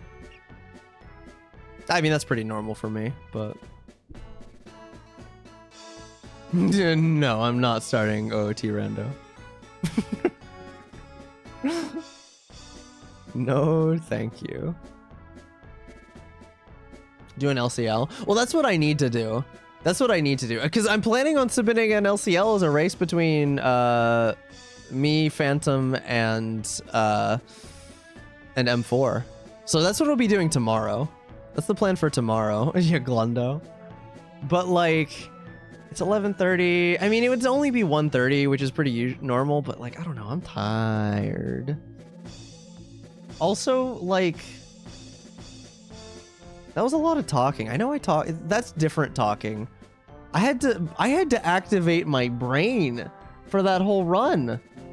I had to like think about why I was doing everything. That was more. That talking took more brain power than talking usually does for me. 4, 5, 6, 7, 8.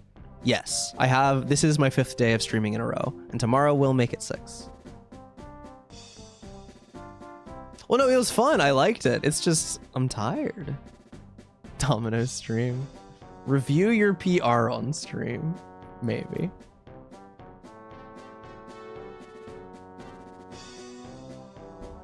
We will let the credits finish at least, though. Got it. You can't have a run like this and not include the credits, right? I mean, the credits in this game are great. Hey, look, it's all the Star Spirits.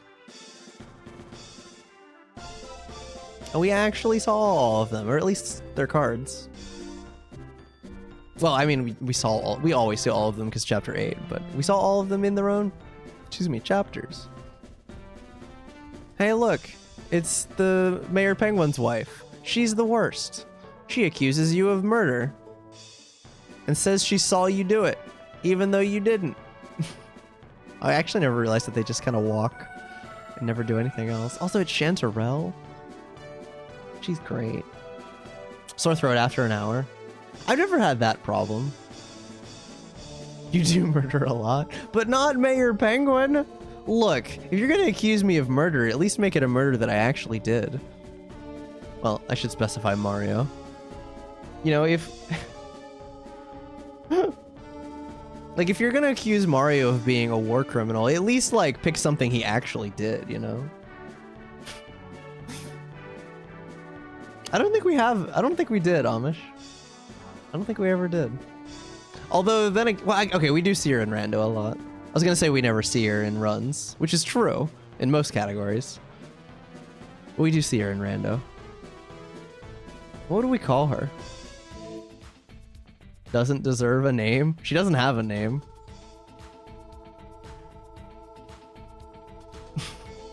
Wait, no. Hold up. Not like this.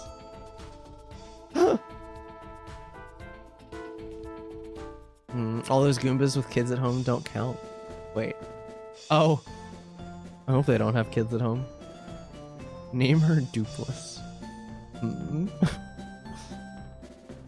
Amish. Well, probably not. She is the worst, though.